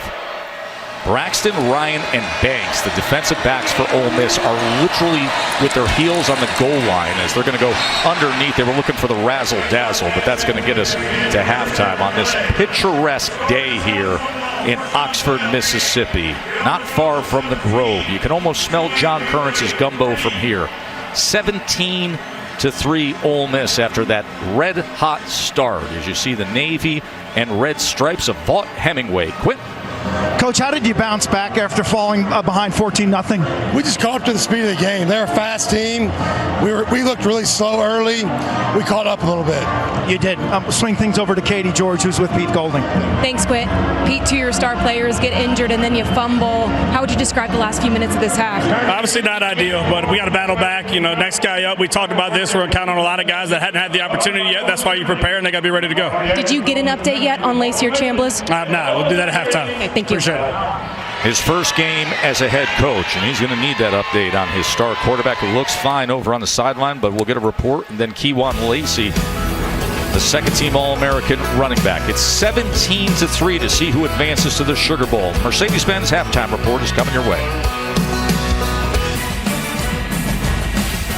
College football playoff first round is presented by Allstate. Six-seeded Ole Miss with a 17-3 lead on the 11th seed Tulane, the American Conference champion. Joe and Jesse with you here on a magnificent day in Oxford, Mississippi. Trinidad Chambliss, he's out there throwing, left the game just before halftime. Looks like he's good to go here for Ole Miss. He was very good on the field prior to the injury, 13-16, 167 yards. They only had one penalty there and a 2-touchdown lead. No, he got off to a really fast start. They were aggressive right out of the gate. And in Capital One rewarding performance, you see Trinidad Chambliss here. This is the second play of the game, little play fake. You got Daquan Wright at tight end, able to cross the linebackers. And it ends up being an explosive play. A little more razzle-dazzle on a fake sweep to a receiver. Gets one linebacker going one way. You move the pocket. He's so accurate throwing on the run. This one to Deuce Alexander. And you saw his ability to avoid negative plays. Hopper coming off the edge. A free rusher on third down. He's able to avoid him and then find the completion to move the sticks. Of course, this was the big moment there at the end of the first half. On a scramble, running out. Looks like he bangs his head against the turf. He had to leave the game at the end of the first half. And so I know a lot of Ole Miss fans right now wondering the status of Trinidad Chambliss here for the second half. By the way, what a glorious scene. These home games in the first round. And you see the Stripe Stadium here just off the side of the Grove. As Tulane's going to get the ball to start this second half, trailing by 2 scores. Our first half stats are brought to you by Lilly. Well, and I think one thing Tulane, after weathering the storm, being down 14-0, defensively started playing a lot better there at the end of that first half. But offensively, they've done a really good job running the ball. They're actually out rushing Ole Miss at this point with 81 rushing yards. I think that's something, still only down 14 points with lots of football to go. You want to continue doing that and keep giving Jamari McClure the football. Or right behind that man, Jake Retzlaff. Transfer from BYU. Led this team to 11 wins. Retzlaff, downfield strike, and that is how they start the second half, right into the hands of Anthony Brown-Stevens. And that is a fantastic throw by Retzlaff there, rolling to his right. You got Brown-Stevens running this corner route, really good route, keeps the separation.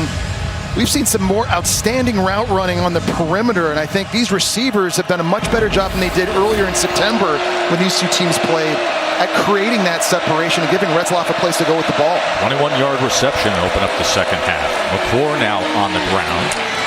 And he got really low, and in doing so was able to cross midfield. Well, very patient too, and that's another example of the zone scheme, just letting the hole identify itself and running with really good pad level, parallel to the ground, and falling forward. This is a young running back, only a redshirt freshman, Joe, that I think has a really, really bright future. Yeah, ball security was an issue for him last year, at the beginning of this year, but he's come on strong as the season has gone along.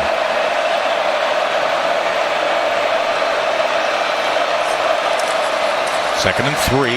Here's the quick game. Brown-Stevens able to make the first man miss, and then take a surge for that line to gain, and with that, that should be a first down for the Green Wave. Well, running the football and then quick shots to the perimeter as an extension of that. You're spitting this outside. You got Chaz Preston, downfield number 7 there, trying to get a block. You got offensive lineman and Reese Baker downfield as well, and a nice individual effort and great quickness by the Kentucky transfer, Brown Stevens. 5 receptions on the day, on all 5 targets to him. Got it out in front to Amari Hayes, but it's incomplete. We were talking earlier in this game, Joe, what's the simplest way? What's the formula for Tulane to make this game not look like the first one where they lost 45-10? It's running the football. It's staying on the field. It's probably going for it on a few 4th downs, and defensively getting takeaways and stealing possessions. They stole one at the end of the first half. They are still very much in this game. Right now in Ole Miss territory, this is a big drive. Been trying to get the ball to the perimeter the last couple of plays. 2nd down and 10. That was incomplete. Braxton was there defensively against Lewis. I'm going to tell you, if there was an MVP candidate in this game so far, I think it's Jalen Braxton. He had the interception early for Ole Miss. He had a big stop on a slant throw on 3rd down at the end of the first half, and here doing a nice job in his back pedal, transitioning against a curl route to Zycar Lewis and getting another PBU. He has had a monster performance for a secondary that's been a little bit up and down this year for Ole Miss. High above Vaught Hemingway. Down below is the roar of a crowd for 3rd and 10 defensively. Oh, that was dangerous as Cam Franklin was sitting there waiting for that football. Well, Cam Franklin starts his pass rush, and when he sees he's not going to be able to get there, he just starts reading Jake Retzlaff's eyes. He's able to get upon that one. This is one issue Retzlaff has had this season. He forces the football into coverage at times. And coming into this one, he had only thrown 6 interceptions. He's lucky. He's had about 4, 5, or 6 picks dropped by defenses. Lucky that time, Cam Franklin didn't come away with that one. Alec Clark punting away. Oh, it took a bounce at the 1-yard line and then went into the end zone for a touchback. So John Summerall's offense out there on the field couldn't get it done. And now Trinidad Chambliss ready to re-enter the game.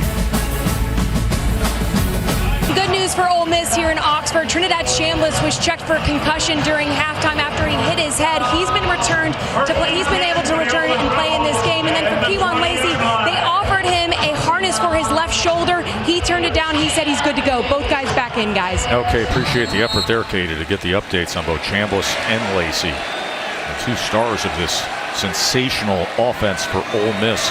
There's over 350 yards in every game this year. Only 4 teams in FBS can say that. Chambliss quickly gets it to Wright. What a weapon he is. Daquan Wright at 6'4", 255 in that athleticism. And these play actions have really helped free him up too. Just freezing linebackers and allowing Wright, with all that size, to be able to run across the linebackers and make big plays out on the perimeter.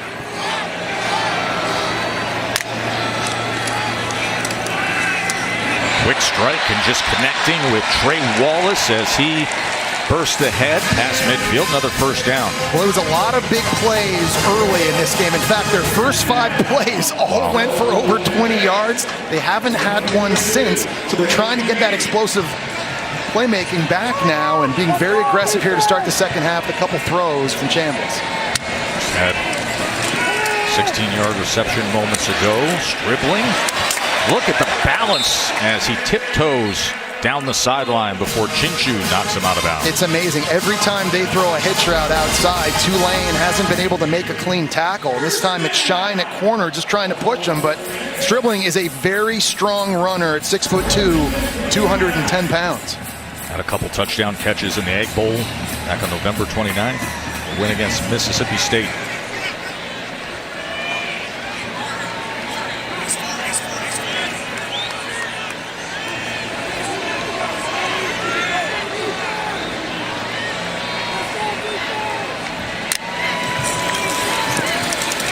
First time Lacey is back to action, and he looks good. Quick.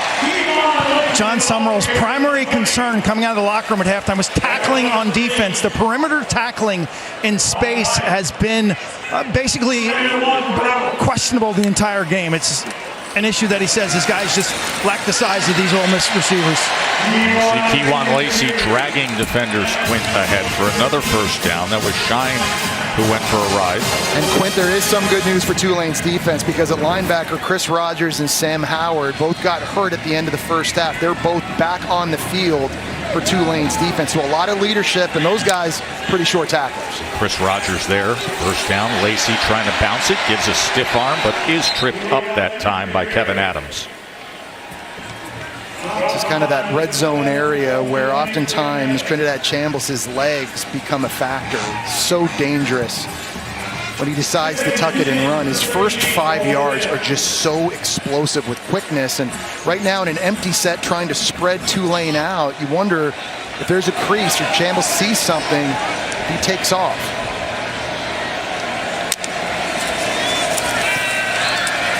Instead, he quickly gets it to Stribling, who goes into the end zone for a touchdown.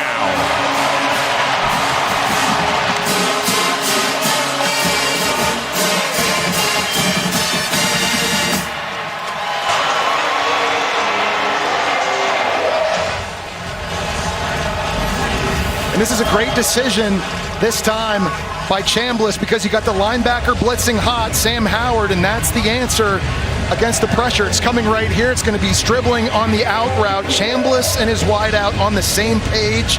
He's working against the safety, and Despaini is able to split 3 defenders and get into the end zone.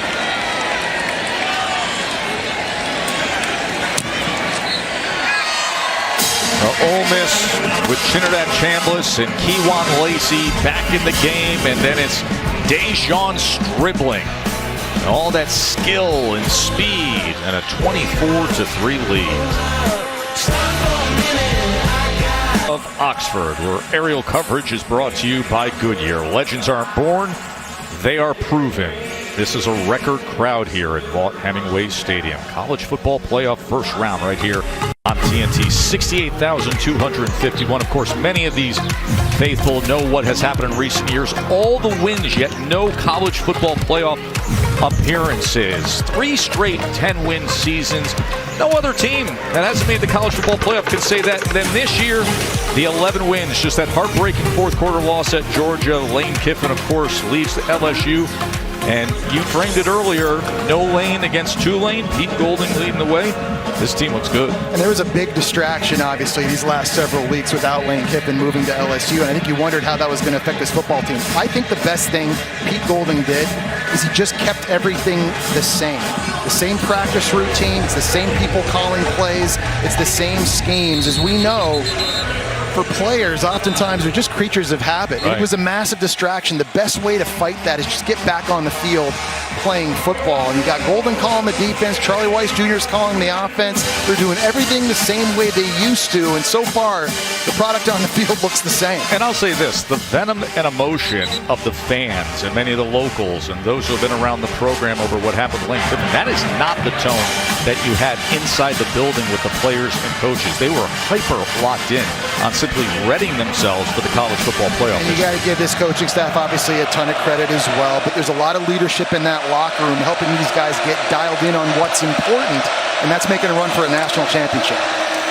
Here's McClure with the carry as he works his way to the 29-yard line. Really impressed with Ole Miss's defense in this game, and they're really a bend, don't break defense. They don't blitz a ton. They've got mostly 7 guys in coverage and zone with their eye on the ball. And they don't give up a lot of explosives, only averaging 6 explosive plays a game. So they're trying to get you to go 8, 10, 12 plays to score points. And right now they've only allowed 3 to Tulane.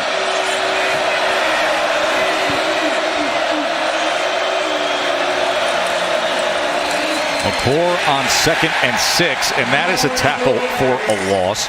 As Centurion Perkins, that's 7.5 TFLs now on the year for him. I'll tell you, I've been impressed with the D-line all season long. They lost a lot of talent to the NFL with Walter Nolan going in the first round and Princely Amon Nielen in the 3rd round. And really, it's been a lot of guys that they recruited out of high school that have stepped up this year. Suntarian Perkins is one. Will Eccles is having a massive game. We've seen Cam Franklin make big plays too. Young guys that have developed in the scheme, waited their turn, making big plays all year. Listen to this crowd after their 5th TFL of the day. 3rd down and 7. Retzloff being chased as he drives the ball to Amari Hayes, who comes up with the catch. Great effort from Hayes. Yeah, it was Uman Mielen coming off the edge that forced Retzloff to step up. He's got to outrun Eccles to give himself an opportunity to make this throw. And Hayes, who's dropped a few early in this game, makes a really tough catch to keep the chains moving, but it looks like they may take a look. The ruling on the field of a catch is under further review. Remember, that was a 3rd down and 7. Amari Hayes, did he get his hands under this ball and secure it, or did it hit the turf here? Remember, they ruled it a catch. It was a nice job by Retzloff keeping this away from Sage Ryan and low. And Amari Hayes, who's 5'9", does a good job getting down. Seemed as though he got his arms underneath this. At any point there, it doesn't look like the ball hits the ground. It looks like he's got his arms under it. To me, Joe, that looks like a catch. And the ball's allowed to hit the ground so long as you have complete and firm control of it through that process. A really good job by Hayes to get those hands underneath the football. Let's bring in our rules expert, Matt Austin. After further review, the ruling on the field is upheld. Or, Matt, we don't need you. We'll just hear that. You know, those are the types of plays now Tulane is going to have to make if they're going to get back in this game. We saw a big drop earlier in the game on 4th down. But at this juncture now, down 21, you've got to make all the plays like that to keep these drives alive and give yourself an opportunity. So a nice effort that time by Amari Hayes. So the 10-yard reception stands. 1st down for the Green Wave.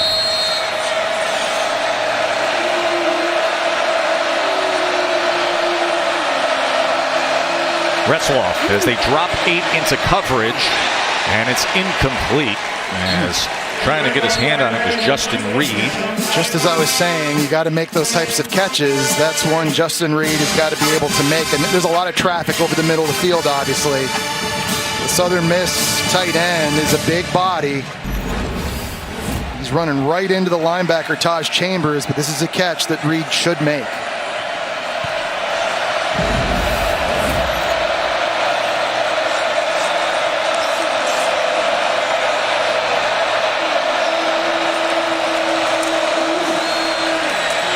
Retzloff, as he goes to that next level to Shackelford, who makes the reception. Yeah, these windows are not very big for him to throw into on this drive, especially. It's been that way all game. But Kapena Gushikin is in coverage here, and he's all over that. There's really only one place that ball can go, and nice job getting down to make the catch right in front of the 1st down marker. Nice concentration. Now sets up 3rd and short. And normally in these situations, this is QB sneak territory. For Retzloff, they have a QB sneak, and then they have a QB lead sneak where he runs behind Javen Gordon at running back. Yeah, or they do the tush push as they're trying to do here with McClure behind Retzloff on what was 3rd and 1, and they're going to mark him right at the line of scrimmage. You'll see that often with Retzloff. Sometimes they motion in the tight end to give him that extra nudge ahead. This time it was McClure, the running back, behind him. This is a big D-line. They average 6'5", 287 across the board. They're not used to playing this much size up front. And the question is, where's the ball? It doesn't look to me like it ever got close to that 1st down marker. So now it's 4th, and obviously Tulane has got to go for this. And that is the case here. They're 0 for 1 on 4th down today. This is from their own 47-yard line. 4th down and 1. Largest crowd ever at Vaught Hemingway, roaring for a defensive stop. That's not even close, Jesse. Not even close. Second effort, are they going to give it to him? Or are they going to say forward progress? He was stood up for a while, and you see them marking him short of that line to gain the unofficial yellow line. Well, he was stood up because Will Eccles, Jamarius Brown, and Xavier Harris, all 3 of those guys right at the point, the tip of the spear for Ole Miss's defense there, and they just weren't going anywhere. looked to me like they just stoned back-to-back QB sneak tries. And no, that's a turnover on down. It is. Landshark defense comes up big.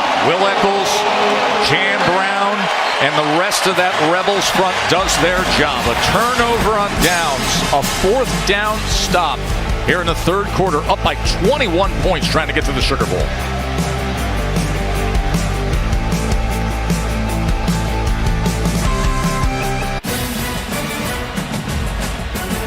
Now coming up tonight, it'll be the last of these first-round playoff games, and there is Dan Lanning, Jesse, arriving as the 11-1 Oregon Ducks, the 5 seed, will be hosting James Madison at 7:30 right here on TNT. Very dangerous team that I think has the juice to win it all. Obviously, phenomenal play at the quarterback spot with Dante Moore. Their defense easily one of the best in the nation. After the turnover on downs, Ole Miss back out on the field offensively with a 3-touchdown lead. Chambliss, as that is incomplete, as he was unable to connect with Trey Wallace. Joker Johnson was there with coverage. Well, they've been giving up the hitch throws, but when Ole Miss is trying to throw the football vertically down the field on the outside, the coverage here has been pretty good. And Jaheim Johnson, first team All-American Conference selection, 4 picks on the year. Good job there.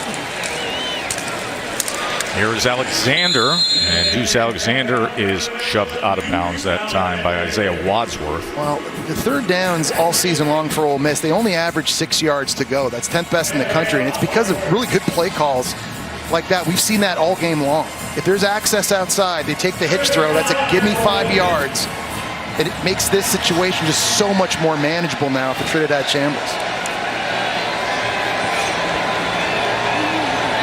Down in 5, the star quarterback who left the game just before halftime was cleared to come back for the second half. But Ole Miss on a touchdown drive on their first possession of this 3rd quarter. 3rd down and 5. Chambliss, and that's incomplete. It was thrown slightly to the outside of Alexander, and a flag comes in.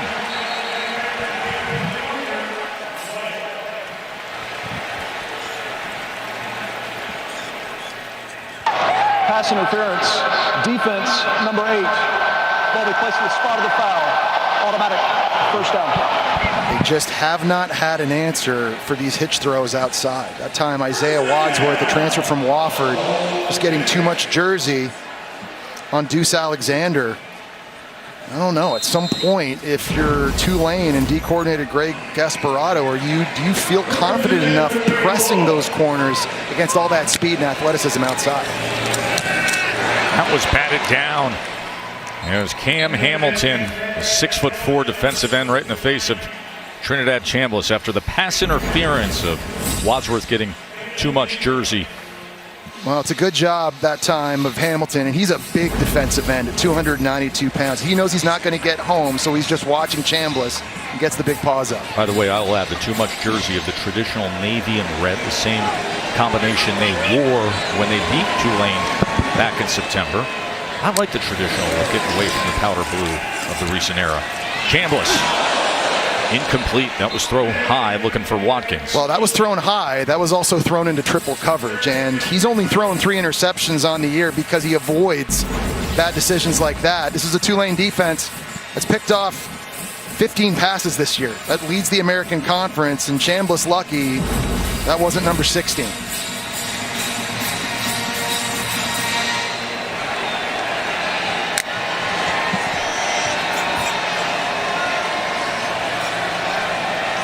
See, they do this a lot. They get to the line early, and then they look over on the sidelines, and they can change the play, they can change the formation, and get in the best look. Tons of time.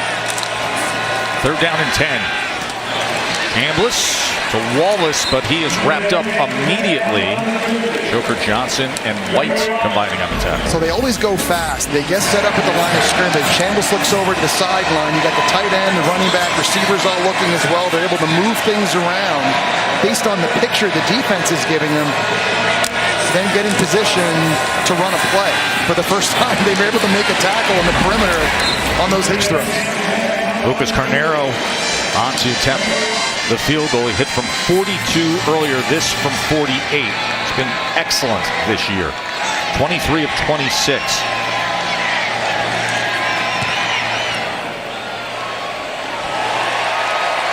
Great lift, rotation, and through. Ole Miss adds to the lead. 27-3. As you're watching the College Football Playoff first round presented by Allstate.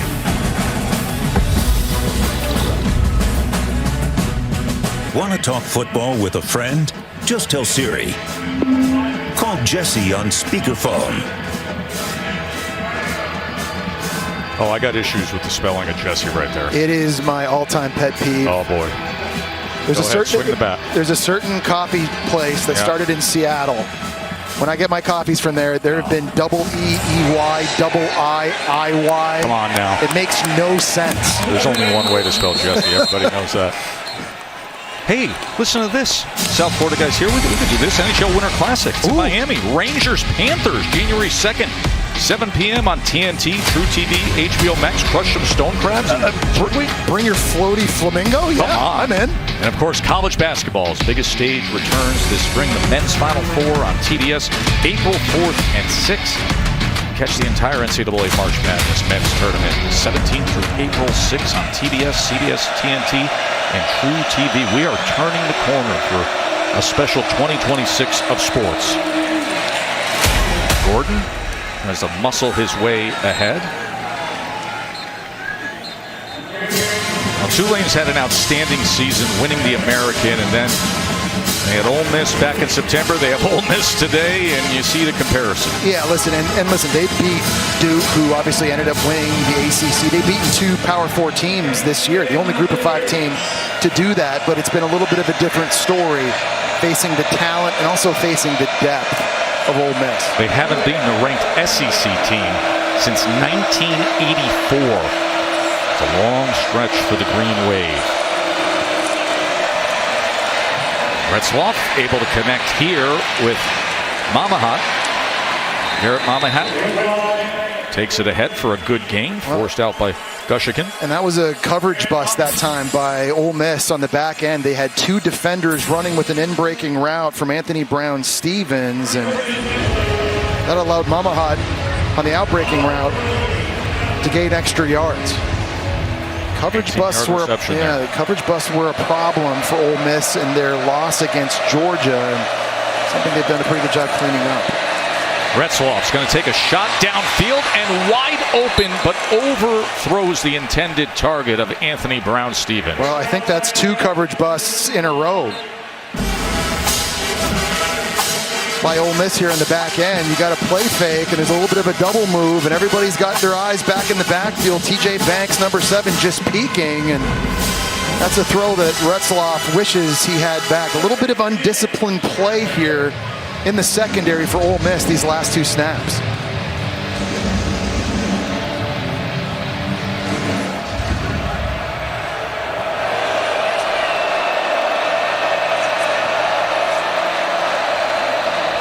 Trick play, and Retzloff's going to keep it. Now the ball comes out, and it's going to be a turnover right into the hands of Ole Miss. It was Suntarian Perkins and TJ Daugherty that got in on the tackle. And Gushikin able to come away with the ball. How about that?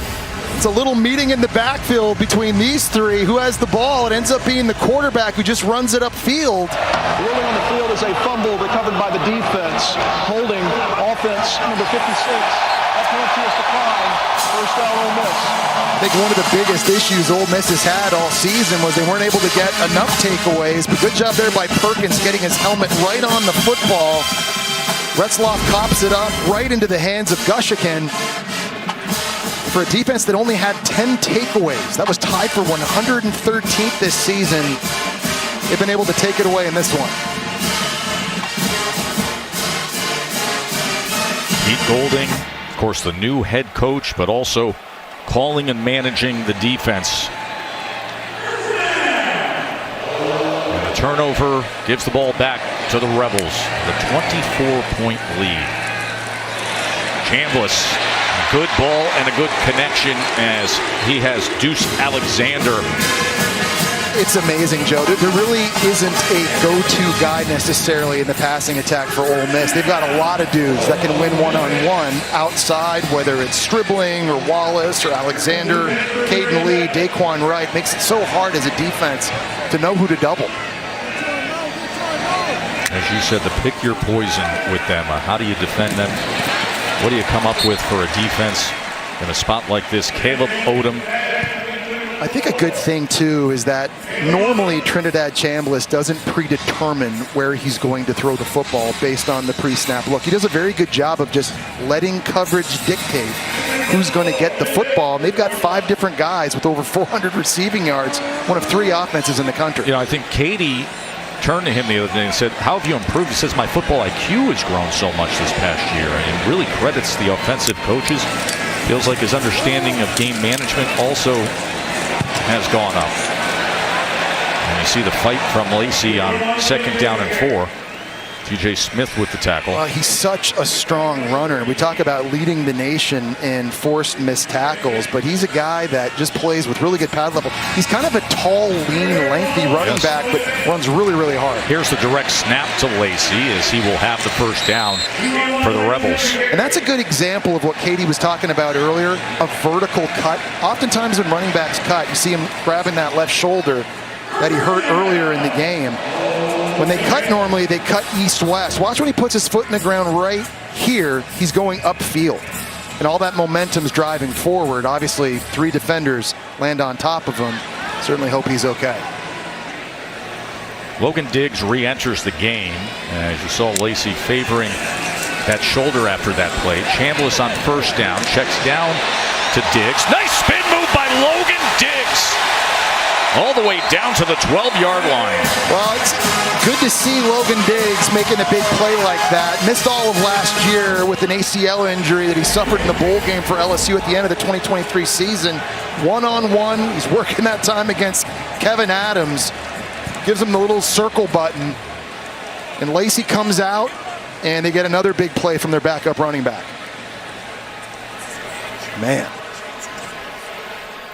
There's a Tulane defensive player who's down, and that's Jack Chinchu, who was the most outstanding player of the American Championship, the win against North Texas. Had an interception on a tip pass in the first half, had a forced fumble, recovered a muff punt. Starting safety is down, and the medical team is out to tend to him. Man, I can't remember a game where so many key players from each team been going down and dropping like flies. There's See Caleb over there, Odom. that's Caleb Odom. Tight end, he's right now wincing in pain as well. And here's Lacey getting up a couple plays ago, grabbing that left shoulder. Katie reported earlier they offered him a harness to wear here in the second half to help with that. He decided not to. Now, one of the best players on Tulane's defense, Chenchu, a first-team All-American Conference player, down on the ground.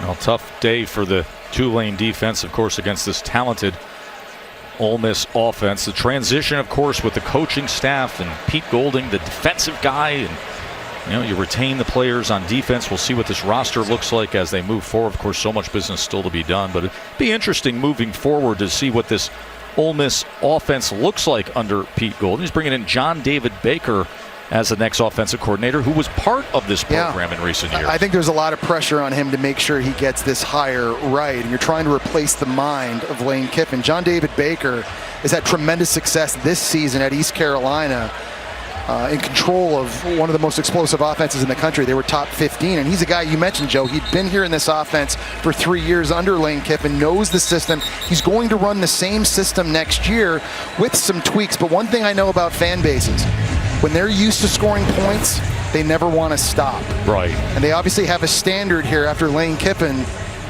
They're going to want to continue that. Yes, of course, it's always about winning games, but you want to do it a certain way. And I just think back to my time at Florida, when Steve Spurrier moved on and Urban Meyer moved on, and the next coaching staff couldn't be as explosive on offense, a lot of fans got really upset.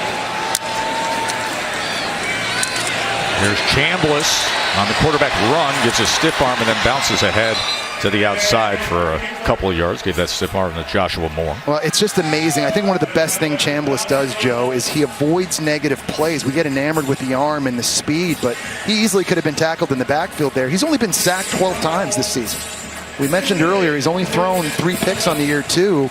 He's able to keep the offense on schedule, and he never does the things that loses you games.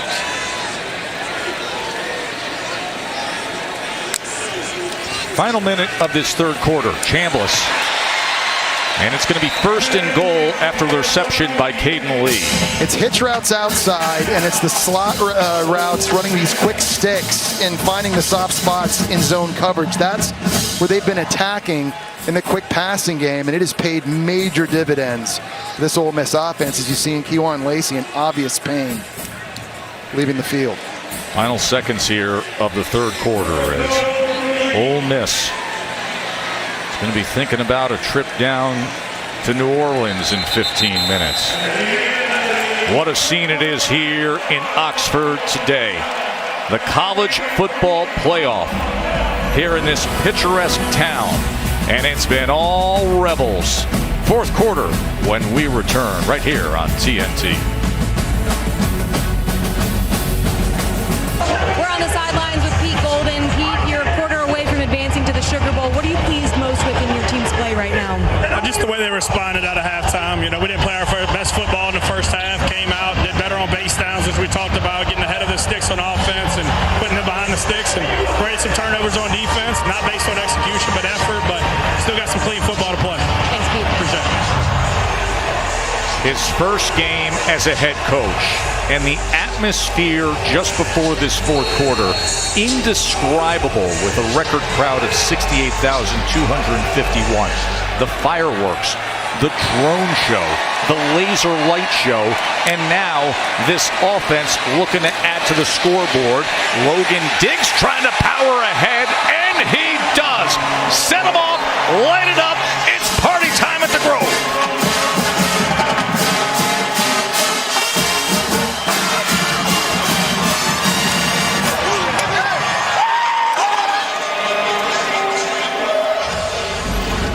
Really nice job. P.J. Wilkins here in the game at left guard, getting a block. The tight end's coming around as well. It's a direct snap to Diggs.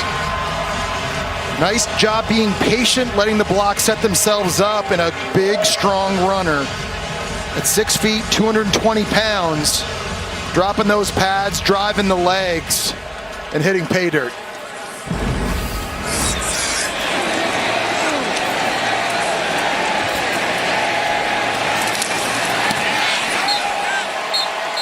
Arnero adds the extra point.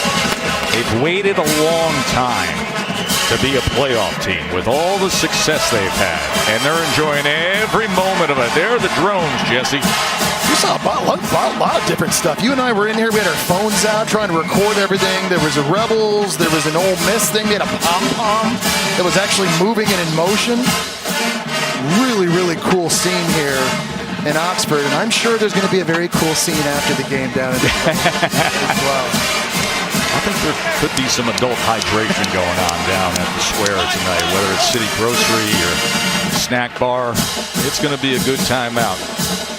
I think we should stick around and just get a sense of the place. Twist my rubber arm. Should we do that? Don't threaten me with a good time. Okay.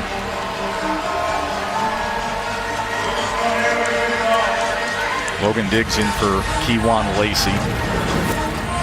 Katie was discussing the left shoulder injury for Lacey. No need to have him in there at 34-3. Meanwhile, Diggs, I mean, what a luxury to have Diggs as your backup running back. A guy who was a star at Notre Dame, a starter at LSU for times, and comes here to Ole Miss to be part of this sensational offense that's third in the country in total offense. They average nearly 500 yards per game. And of course, you know what is coming down the road on New Year's Day, the Sugar Bowl against the 3-seed Georgia rematch. Well, in order to win this, Ole Miss is going to have to do a better job running the football. Here, 665 pounds, can't move one deep tackle. Lacey only had 31 rushing yards. They also had way too many coverage busts on the back end. You got Brancher on a swing route, occupies two defenders. Lawson Lucky wide open in the corner of the end zone. for a touchdown. What I did like, though, was Trinidad Chambliss. And if you've watched Georgia play in the second half of the season, their third down package has gotten a lot better. That time, Chambliss able to beat the rush, able to beat the spy, and takes it in for a touchdown himself. No question to me, with or without Lane Kiffin, Ole Miss good enough to win that game, that rematch in a neutral site. This is the last play we were showing you there. Rusher coming off the edge, Chambliss and his athleticism able to step up. There's the spy and makes a miss and takes it in himself. So that was Georgia's 43-35 win against Ole Miss in the regular season. Georgia had that incredible fourth quarter. They outscored Ole Miss 17-0 in that fourth quarter as Gordon takes it ahead and is pushed back that time by Franklin. They outgained the Rebels 143-13 in that fourth quarter, Jeff. Yeah, it's important to remember they went in and they scored touchdowns on their first five drives. They were winning with under 8 minutes to go on the road in the fourth quarter, and that's when Georgia rallied and came back. That was easily the worst game Ole Miss has played on defense this year. If they tighten it up in the back end, if they're able to establish and get some balance running the football, and obviously Kewan Lacey's injury is going to be a big question mark heading into that one. There's Chambliss there. I'm curious to see how he approaches things because, Jesse, to your point, he was masterful the first three quarters. Oh, yeah. 262 yards of passing touchdowns, then just 1 of 10 passing in that fourth quarter. Retzloff gets it downfield to Pascuzzi, his tight end. Well, what you got to remember, too, I think, is Georgia's defense has really improved even since that. Yes. They're only allowing 7 points a game their last 4 games out, and so that is a big mountain to climb, I think. If your Ole Miss is explosive as they are, they're going to have to come up with a great game plan. We broadcast Georgia early in the season. Then we had them in the big rivalry game against Georgia Tech. It was a distinct difference in the things they're doing defensively and how they're approaching it. I think on third downs in particular, they were having some issues getting pressure on the quarterback at the start of the year. They've been very exotic and very creative with their personnel groupings and some of the looks, some of their packages, which has made them much more difficult to move the football against. Here's what they're looking at to see if Johnny Pascuzzi made that line to gain and if it's a Tulane first down or not. Taj Chambers in coverage trying to get the tackle, and where's the football in relation to that marker when his knee hits right there? Looks to me like maybe the football is just a little bit short of that first down marker. Winner here, Ole Miss with a 31-point lead. You advance to the Sugar Bowl against Georgia, number 3 Georgia, college football playoff quarterfinal. And then you just think about those two brands, and you think of how much it means to play in the Sugar Bowl for these fans. And to have 2 SEC schools in the Sugar Bowl. They played in the Sugar Bowl, lost to Baylor in 2022, but it'll be 10 Sugar Bowls now for Ole Miss with a victory today. That's 4th most behind Alabama, LSU, and Georgia. Georgia's had 12 Sugar Bowls, but just those two brands, the tradition-rich of the big Southern program playing in New Orleans, that'll be something special on New Year's night. Georgia, a team that obviously has been very dominant in the SEC here in recent years, 5 straight SEC championship games, but Ole Miss these last couple of games really has matched up well with them. The ball carrier was short of the line to gain. It's 4th down. I think no question Ole Miss has the horses now. They got to be healthy, and getting Kewan Lacey back in the backfield is going to be massive, I think, in their chances in that game. The good news is that game is still over, 10 days away? Yeah. So an opportunity to get healthy. It's not in the regular season where you've got a quicker turnaround, but man, that's going to be must-watch TV in New Orleans. This crowd is soaking in every minute of this, aren't they? 4th down and 1. They are still roaring. The largest crowd in the history of Hemingway Stadium as Tulane from their own 34, a 4th and 1. And Retzloff, ball came out at the end there. The ball came out as he was diving ahead, and Perkins came up with it. Well, I think it was Perkins that also forced the fumble. He forced the fumble earlier on Retzloff and doing a great job. He defeats the tight end's block. He gets in the backfield. Retzloff started spinning as he was going to the ground. Ball came out, and it was Perkins who came up with it. A big play by Suntarian Perkins. on what's turning into be a perfect afternoon and early evening for the home team. The Rebels are roaring in the first round of the college football playoff. First game for Pete Golding as a head coach. It's working out just fine, isn't it? Great scene here in Oxford, where aerial coverage is brought to you by Goodyear. Tried, tested, proven legendary. They brought out everything tonight to host a playoff. Of course, Oregon will host the last of our 4 first-round playoff games, and that means Dante Moore will be center stage for the Ducks. 24 touchdowns on the season for Oregon, the 5 seed going up against 12th-seeded James Madison right here on TNT. Well, an interesting quarterback comparison here. We know what Dante Moore has done this season. Alonzo Barnett has been outstanding, both throwing and running the football. And you team him up with their running back Knight. They do a great job of possessing the football. Number 2 in the nation in time of possession, much like what Tulane was trying to do tonight. JMU is going to be trying to do in Eugene, trying to stay on the field and limit Dante Moore's possessions. Trinidad Chambliss, a lot of green space as he slides inside the 10-yard line. Now remember, he left the game earlier, was cleared to come back. You're up 34-3 in the fourth quarter. Your thoughts on him being in the game? I just don't think you need him in there at this point. You've already lost Keywan Lacey due to injury. This is a really nice decision. There's a giant lane to run through. He's going to do that, but you absolutely want to limit the hits.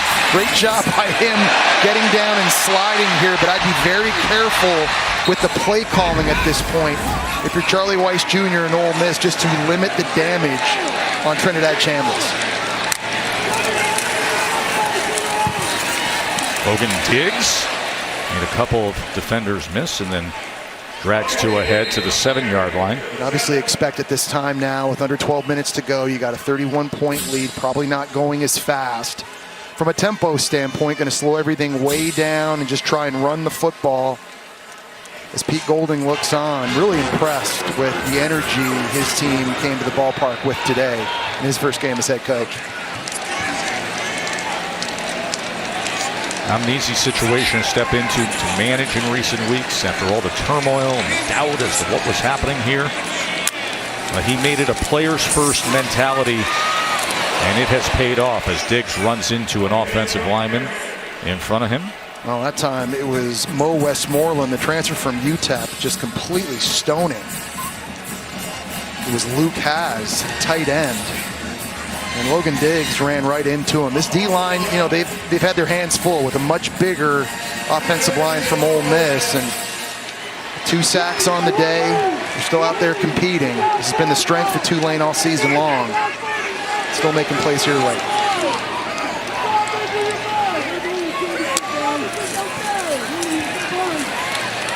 Chambliss going to scoot ahead, and he dives ahead for the touchdown.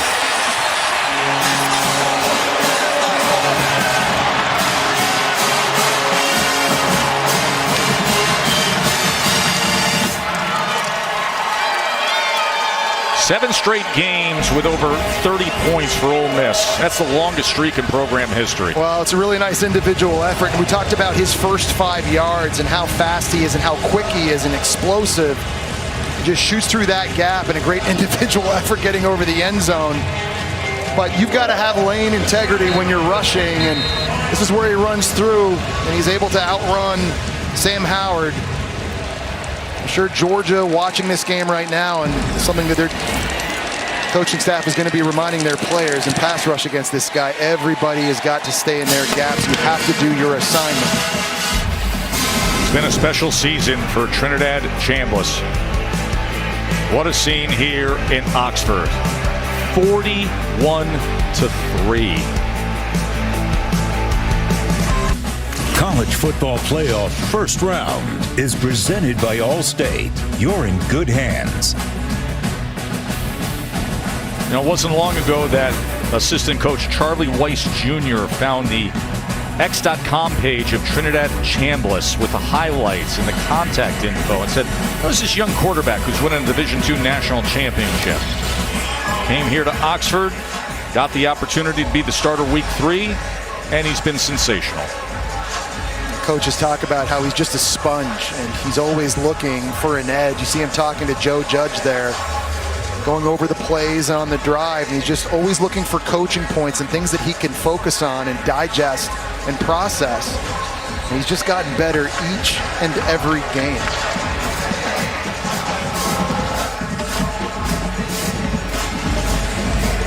Up by 38 points are the Rebels. The largest win margin in a postseason game is 32 points. That happened twice in the Gator Bowl last year, then the Sugar Bowl in 1958. Here's Trinidad Chambliss. Well, he's been spreading it around all game long. It's something that we've seen him do here. He starts in the running game, little play fake, and then finding in the slot there, dribbling on the stick route. Nice job on the dagger over the middle of the field, and then swinging it out to Logan Diggs as well. It's been receivers, it's been tight ends, it's been running backs, and when no one's open, he's just taking off and he's doing it himself. Making very, very good decisions. And again, it's the decision making and avoiding the negative plays that I think has been a critical part and factor in Ole Miss's success this season.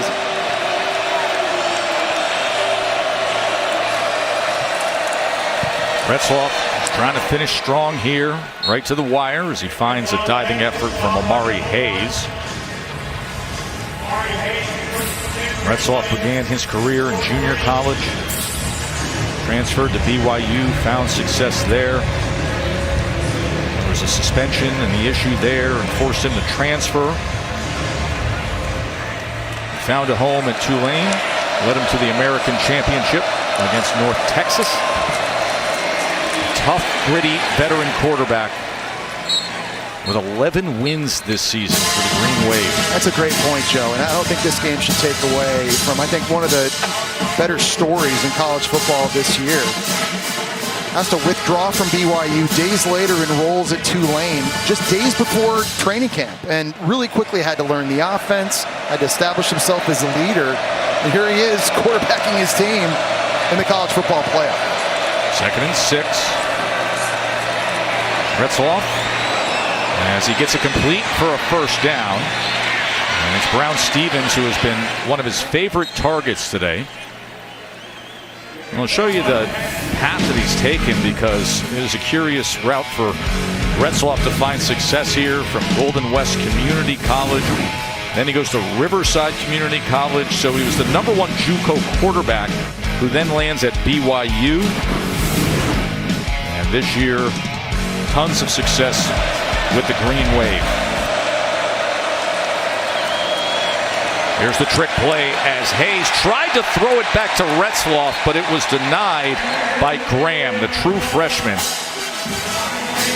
You're seeing a lot of the depth and a lot of the athleticism that Ole Miss has. We knew Tulane was going to try a lot of trick plays in this game and just try and be aggressive. And at this point, being down as much as they are, why not? But good job here by Graham, just staying under control and knocking that thing down. And by the way, even if he had gotten that thrown off and Retzloff catches it, he's getting tackled right away. Ole Miss was there on the back end.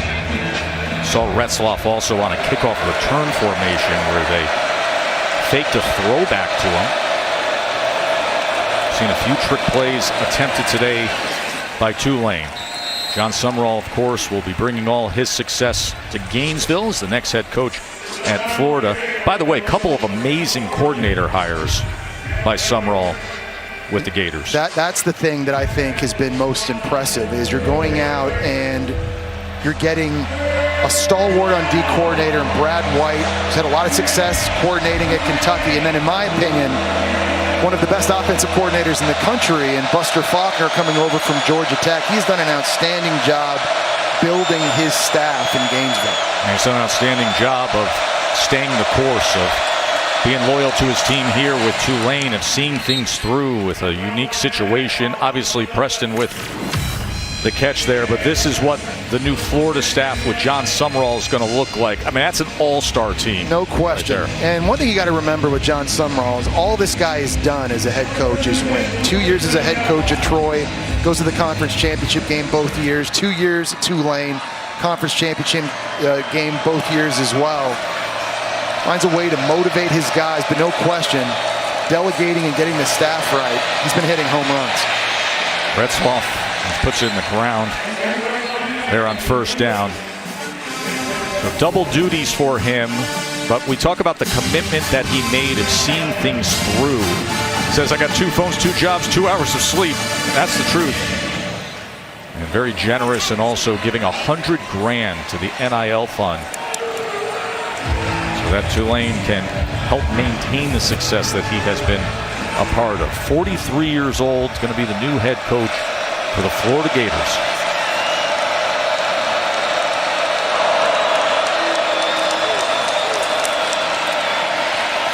Second and 10, incomplete. Summerall said how you leave a place is as important as how you arrive. And he said in 20 years, when this team is honored on campus in New Orleans, I want to be part of that celebration. I want to be able to stand toe-to-toe with these players and be welcomed back to campus. The former middle linebacker at Kentucky, okay, that tells me a lot. He's a middle linebacker. He loves his job. He loves his players. He has brought an honest and direct approach. That's what you're getting at Florida. Well, Quinn, he's left this program at Tulane in really good hands for Will Hall on his staff, who's going to take over as their 3rd head coach in 4 years. And get that continuity of Hall getting a big job of having a staff member get it as it's overthrown for Brown Stevens. See Will Hall right there. He's a guy that was offensive coordinator here at Tulane back in 19 and 20, and then went to be the head coach at Southern Miss, and in 22 actually took his team into New Orleans and beat the Tulane squad that ended up winning the Cotton Bowl and beat USC at the end of that year. So a guy that understands, I think, the environment, understands the culture at Tulane, but a guy that's also been a head coach at West Georgia and West Alabama, who has that experience as well, and taken over a program with so much success these last 4 seasons. Here's a 4th and 10. Retzloff, they were collapsing on him as he had to get rid of the ball, and a flag does come down at the 35-yard line.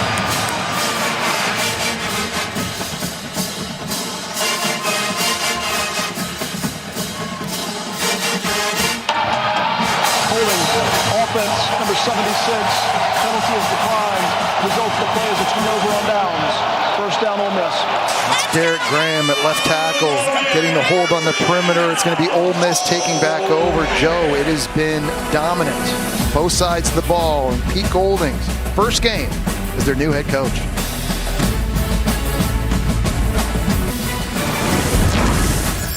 Remember, still to come your way, James Madison, the 12 seed at Oregon. Coach Chesney is going to be headed to take that UCLA job, but he's got the Dukes there against the Ducks tonight to close out the first round of the college football playoff. That is 7:30 p.m. right here on TNT. Austin Simmons in at quarterback as Taylor gets the carry for Ole Miss. So the reserves are in now with a 41-3 score, and coming up on 7 minutes to play in this first round game. You think about the college football playoff, we got a couple group of 5 teams, and there's Notre Dame at 10 wins. And if it was a different system, can you imagine this would have been Notre Dame at Ole Miss? Listen, I'm all about inclusivity, and I'm fine with one group of 5 team making it into the 12-team fold, and that team deserved to be Tulane. They won the best group of 5 conference. They beat Duke, the eventual ACC champion. But as a fan, I want to see the other 11 teams that have a legitimate chance of winning a national championship. And I think you and I, having seen, and Katie, having seen Notre Dame in person this year, I think you and I both feel that Notre Dame had a legitimate chance to compete for a national championship this year. I don't know if James Madison really does. We're going to find out tonight how they look against Oregon. But as we keep talking about, we keep working towards getting the 12 best teams in the playoff, I do think you have to cap the group of 5 participation at just one team as a starting point. People have been open in talking about the why. So why is this? Why is there inclusion? Why do we have the group of 5 in? At the end of the day, you're avoiding antitrust lawsuits. You're basically saying, hey, the Power 4 conferences can't hog the whole thing. You have to have some inclusion. But the fans sit there and they say, I want the best 12 teams. I want to see a national championship, to your point, where everybody truly is there to contend for a national championship. This has been a completely non-competitive game. If this was Notre Dame, what kind of game would we have? Imagine how big this environment already is for this one. And what that would have looked like if Notre Dame had that opportunity. Of course, we got a rematch of something we already saw on the scoreboard in this game, not much different than what we saw earlier in September. So I think this is something that the committee needs to continue working out as they press forward, as you take a look at what the bracket looks like right now. Obviously, we know that Miami has advanced. They're going to be playing Ohio State. It'll be Ole Miss and Georgia in a rematch, which is going to be great. Indiana, Bama out in the Rose Bowl, fantastic. We'll find out what happens tonight between Oregon and James Madison to see who has the privilege of taking on Texas Tech, the Big 12 champion, in the Orange Bowl. So Alabama against Indiana in the Rose Bowl game. Ole Miss against Georgia in the All-State Sugar Bowl. Miami and Ohio State in the Goodyear Cotton Bowl. And then Oregon and JMU tonight.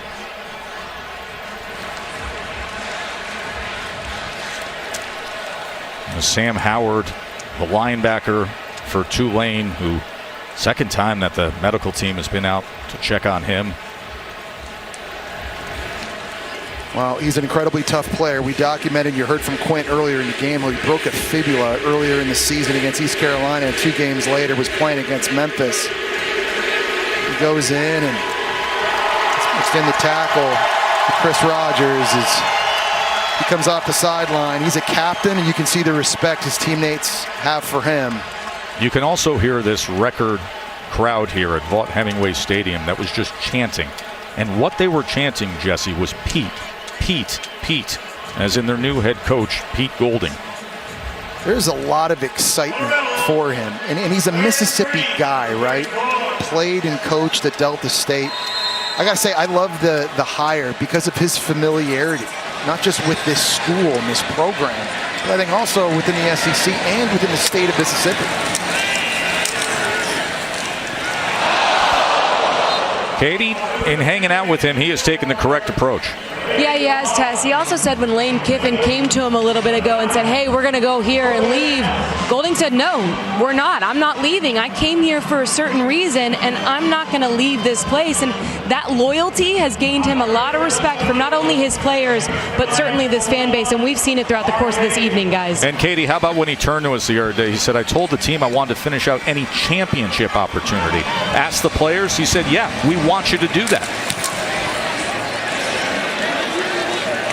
So he says, Jesse, this is a player-led team, that they drive the train, and he just tries to keep it on the tracks. Well, I also like that Pete Golding isn't trying to change or be anybody that he's not now that he is the head coach moving forward. He knows what his identity is. He knows who he is and what he's about, and he's not going to change the way he dresses. He got a haircut for his, for his press conference. He's not, listen, he would be the first to tell you he's not about that. No, right? That was a big step for him. He's not going to be doing hot yoga anytime soon. I know that. He might enjoy a few cold ones after this one too, but I think that's one thing the players certainly love about him. He can look them in the eye.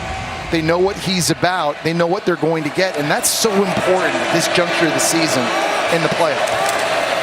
As Maurice Turner takes it ahead, and he gets back to the line of scrimmage. Let's show you what happened earlier today in the Grove. Universally accepted as the premier tailgating spot in college football. And the love that they were showering down on Pete Golding, well, you could hear it. It was loud as Trinidad Chambliss in the crowd and the team made their way through. But he said it was player-led. Remember, Lane Kiffin used to be right at the front of that going through the Grove. And Pete Golding said this is going to be a player-led team, and that was the statement he wanted to make as Shaz Preston takes it ahead. He wanted the players to be going through the Grove on that Rebel Walk.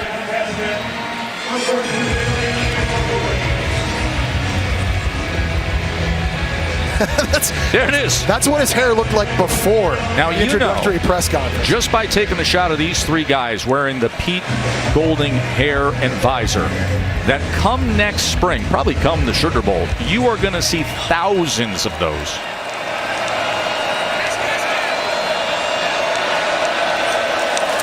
So Preston had the 40-yard reception. And Retzloff showing you a little bit of his ability running the ball.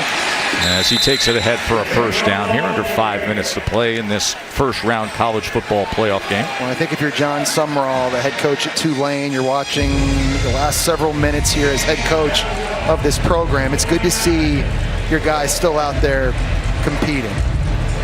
And I was talking to Coach Sumrall before the game, and I said, hey, sometimes when you just watch film, you can tell when kids love playing for you and they play with great energy. And he said it's so easy with this group. They show up every day. They come to work. They have the right attitude. They've had phenomenal leadership all season long in their locker room. Have they ever? Think about the success that he has had. As this is the tight end, Reed, as he strides inside the 10 and right into the end zone. Justin Reed with the touchdown. Good job staying in bounds, keeping his balance. 29-yard touchdown reception. Well, nice job by the big fella, just tight-roping down the sideline. And he's a big dude, 6'5", 255 pounds. Southern Miss transfer, able to stay in bounds. The play fake just froze a linebacker for a split second that allowed him to get into the flat. And, you know, Pete Golding, he's the head coach. He's still the DC, though, at heart, and that always drives you nuts because it's all about finishing. That's the message you're always trying to deliver to your team. Compete all the way until there's zeros on the clock. So John Sumrall's team trying to fight right to the end as they score their first touchdown. And John Sumrall, this is a head coach that won a couple of Sun Belt championships at Troy. Of course, won the American Conference title this year. But there have been 6 head coaches in major college football to win 9+ games in the last 4 seasons. Now, Kirby Smart, Freeman, Ryan Day, Dan Lanning, DeBoer, and John Sumrall. Pretty amazing. Yeah. When you think about it, just the level of success he's had. And listen, I know for Gator fans, so many were hopeful they were going to get Lane Kiffin. But the thing you got to remember is great coaches all start somewhere. Nick Saban did. I mean, Urban Meyer at Florida, he was back at Bowling Green back in the day as a head coach. And so, you know, if they hit this thing right, I know that's something Gators are certainly hoping for. Get the right guy with the right juice, putting the right staff together to get Florida back competing for SEC championships the way their fans are used to doing. See the unique formation by Tulane.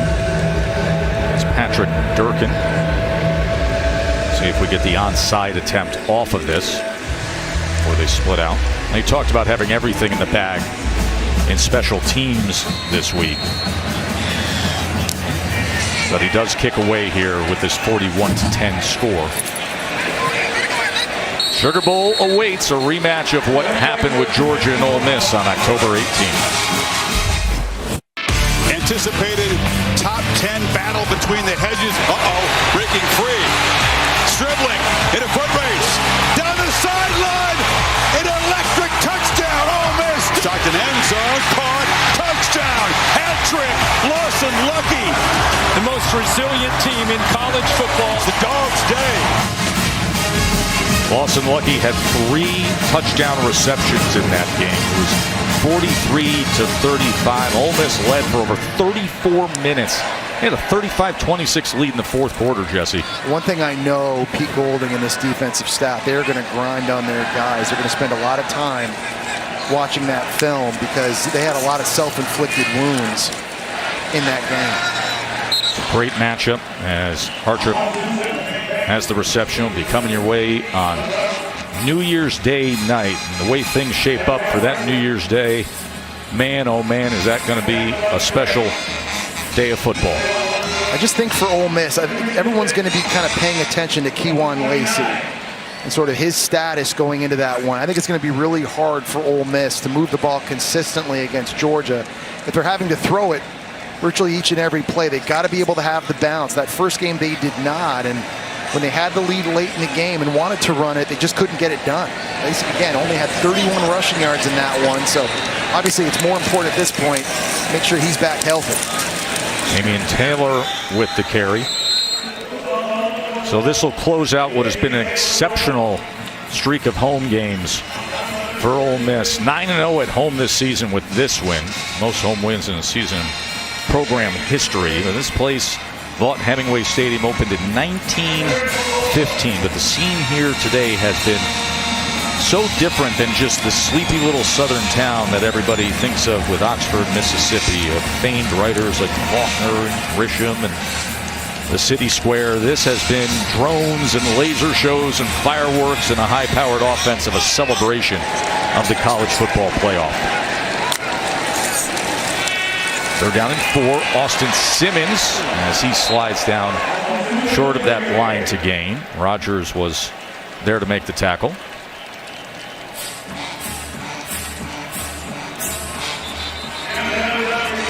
Two-minute timeout coming our way. Ole Miss, 448 yards of total offense. Harvey Dyson is down there as the training staff is out to see Harvey Dyson, who leads the team in sacks. Take another look at that college football playoff bracket. We've been telling you how exciting the action will be over the course from December 31st with what we now know will be Miami and Ohio State in the Goodyear Cotton Bowl Classic, with Alabama and Indiana meeting up out in Pasadena, and you can fill in Ole Miss for the All-State Sugar Bowl. I think what's going to be key for Ole Miss in that game and moving forward with respect to their chances of winning a national championship, to me, Joe, I think is going to be the secondary for Ole Miss. That was a big question mark coming into this year. Had to replace 5 starters, went to the portal, and they've been a little bit up and down. And in that Georgia game last time, gave up 4 passing touchdowns. Now, we knew they were going to be fine against Tulane and these receivers, but moving forward to win that game, and if they do, going beyond, you're going to be playing either Ohio State or Miami, who can both throw the football as well. I think the secondary for Ole Miss, they're going to have to play at a very, very high level today. I think you can easily make the argument Jalen Braxton, a corner, was an MVP for this defense in this one, but that pass rush, those guys right there, being able to get after the quarterback and defend the pass, that's going to be massive for Pete Golding and Ole Miss.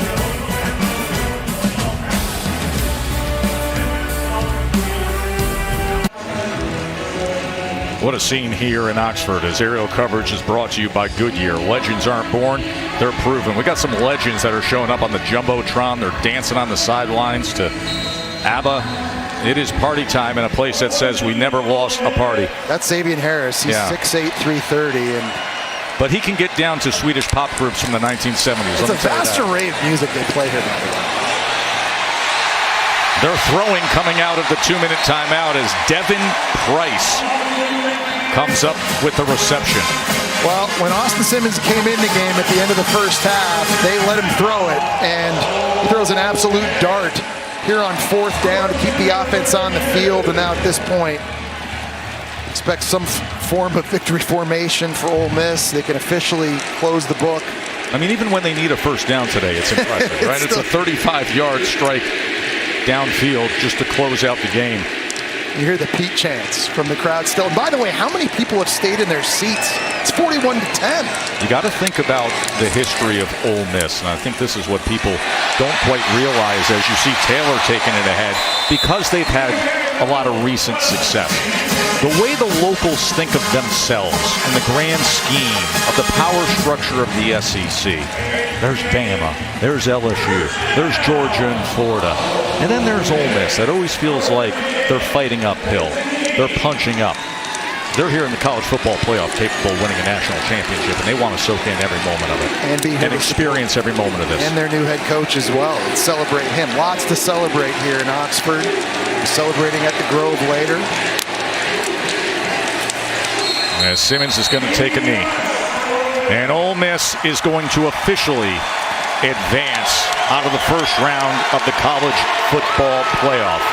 And what a showcase event it'll be in New Orleans. Just a 5-hour drive south of here for the rematch against Georgia. Their only loss on the season when they were leading in the 4th quarter. And they're going to do it with a new head coach who they absolutely love out of the gate. Pete Golding is 1 for 1, and he's going to lead this team on New Year's Day a step closer for a hopeful national championship. I think a big question coming into this one, what would they look like without Lane Kiffin? I think the answer in this one's pretty simple. They were dominant in all three phases of the game. An impressive win for Ole Miss. And a very confident team, I think, heading into that Sugar Bowl rematch with the Georgia Bulldogs. They like to say around here, we've never lost a party. No, they haven't. 41-10 as they just celebrated with the Gatorade splash on their new head coach, Pete Golden. Katie. Pete, that was a dominant first-round performance. What impressed you most about the way your team played tonight? I was just excited for them to put everything behind them and get back on the grass and do what they love to do. And so they created a great opportunity for themselves and came out and responded how I thought they would. What'd you learn about your players, given the way they handled themselves over the last few weeks? They're the same guys that we recruited. They're tough, they're competitive, they love football, they're resilient, they've got grit. It's a group that enjoys playing together. So we knew we were playing for another opportunity. We don't want it to end. This was your first game as a head coach. What was tonight like for you? It's good when you got good players. So we'll see what they're chanting next time. You faced Georgia in the Sugar Bowl. What excites you about getting that rematch? Really nothing right now. No, Kirby and them do an unbelievable job. Obviously, we played them at third place earlier the year. Didn't play very well. We're going to play really well, but they do a great job. Enjoy. Congratulations. Best of luck moving forward. Appreciate you. Tess. Let's go to Quint.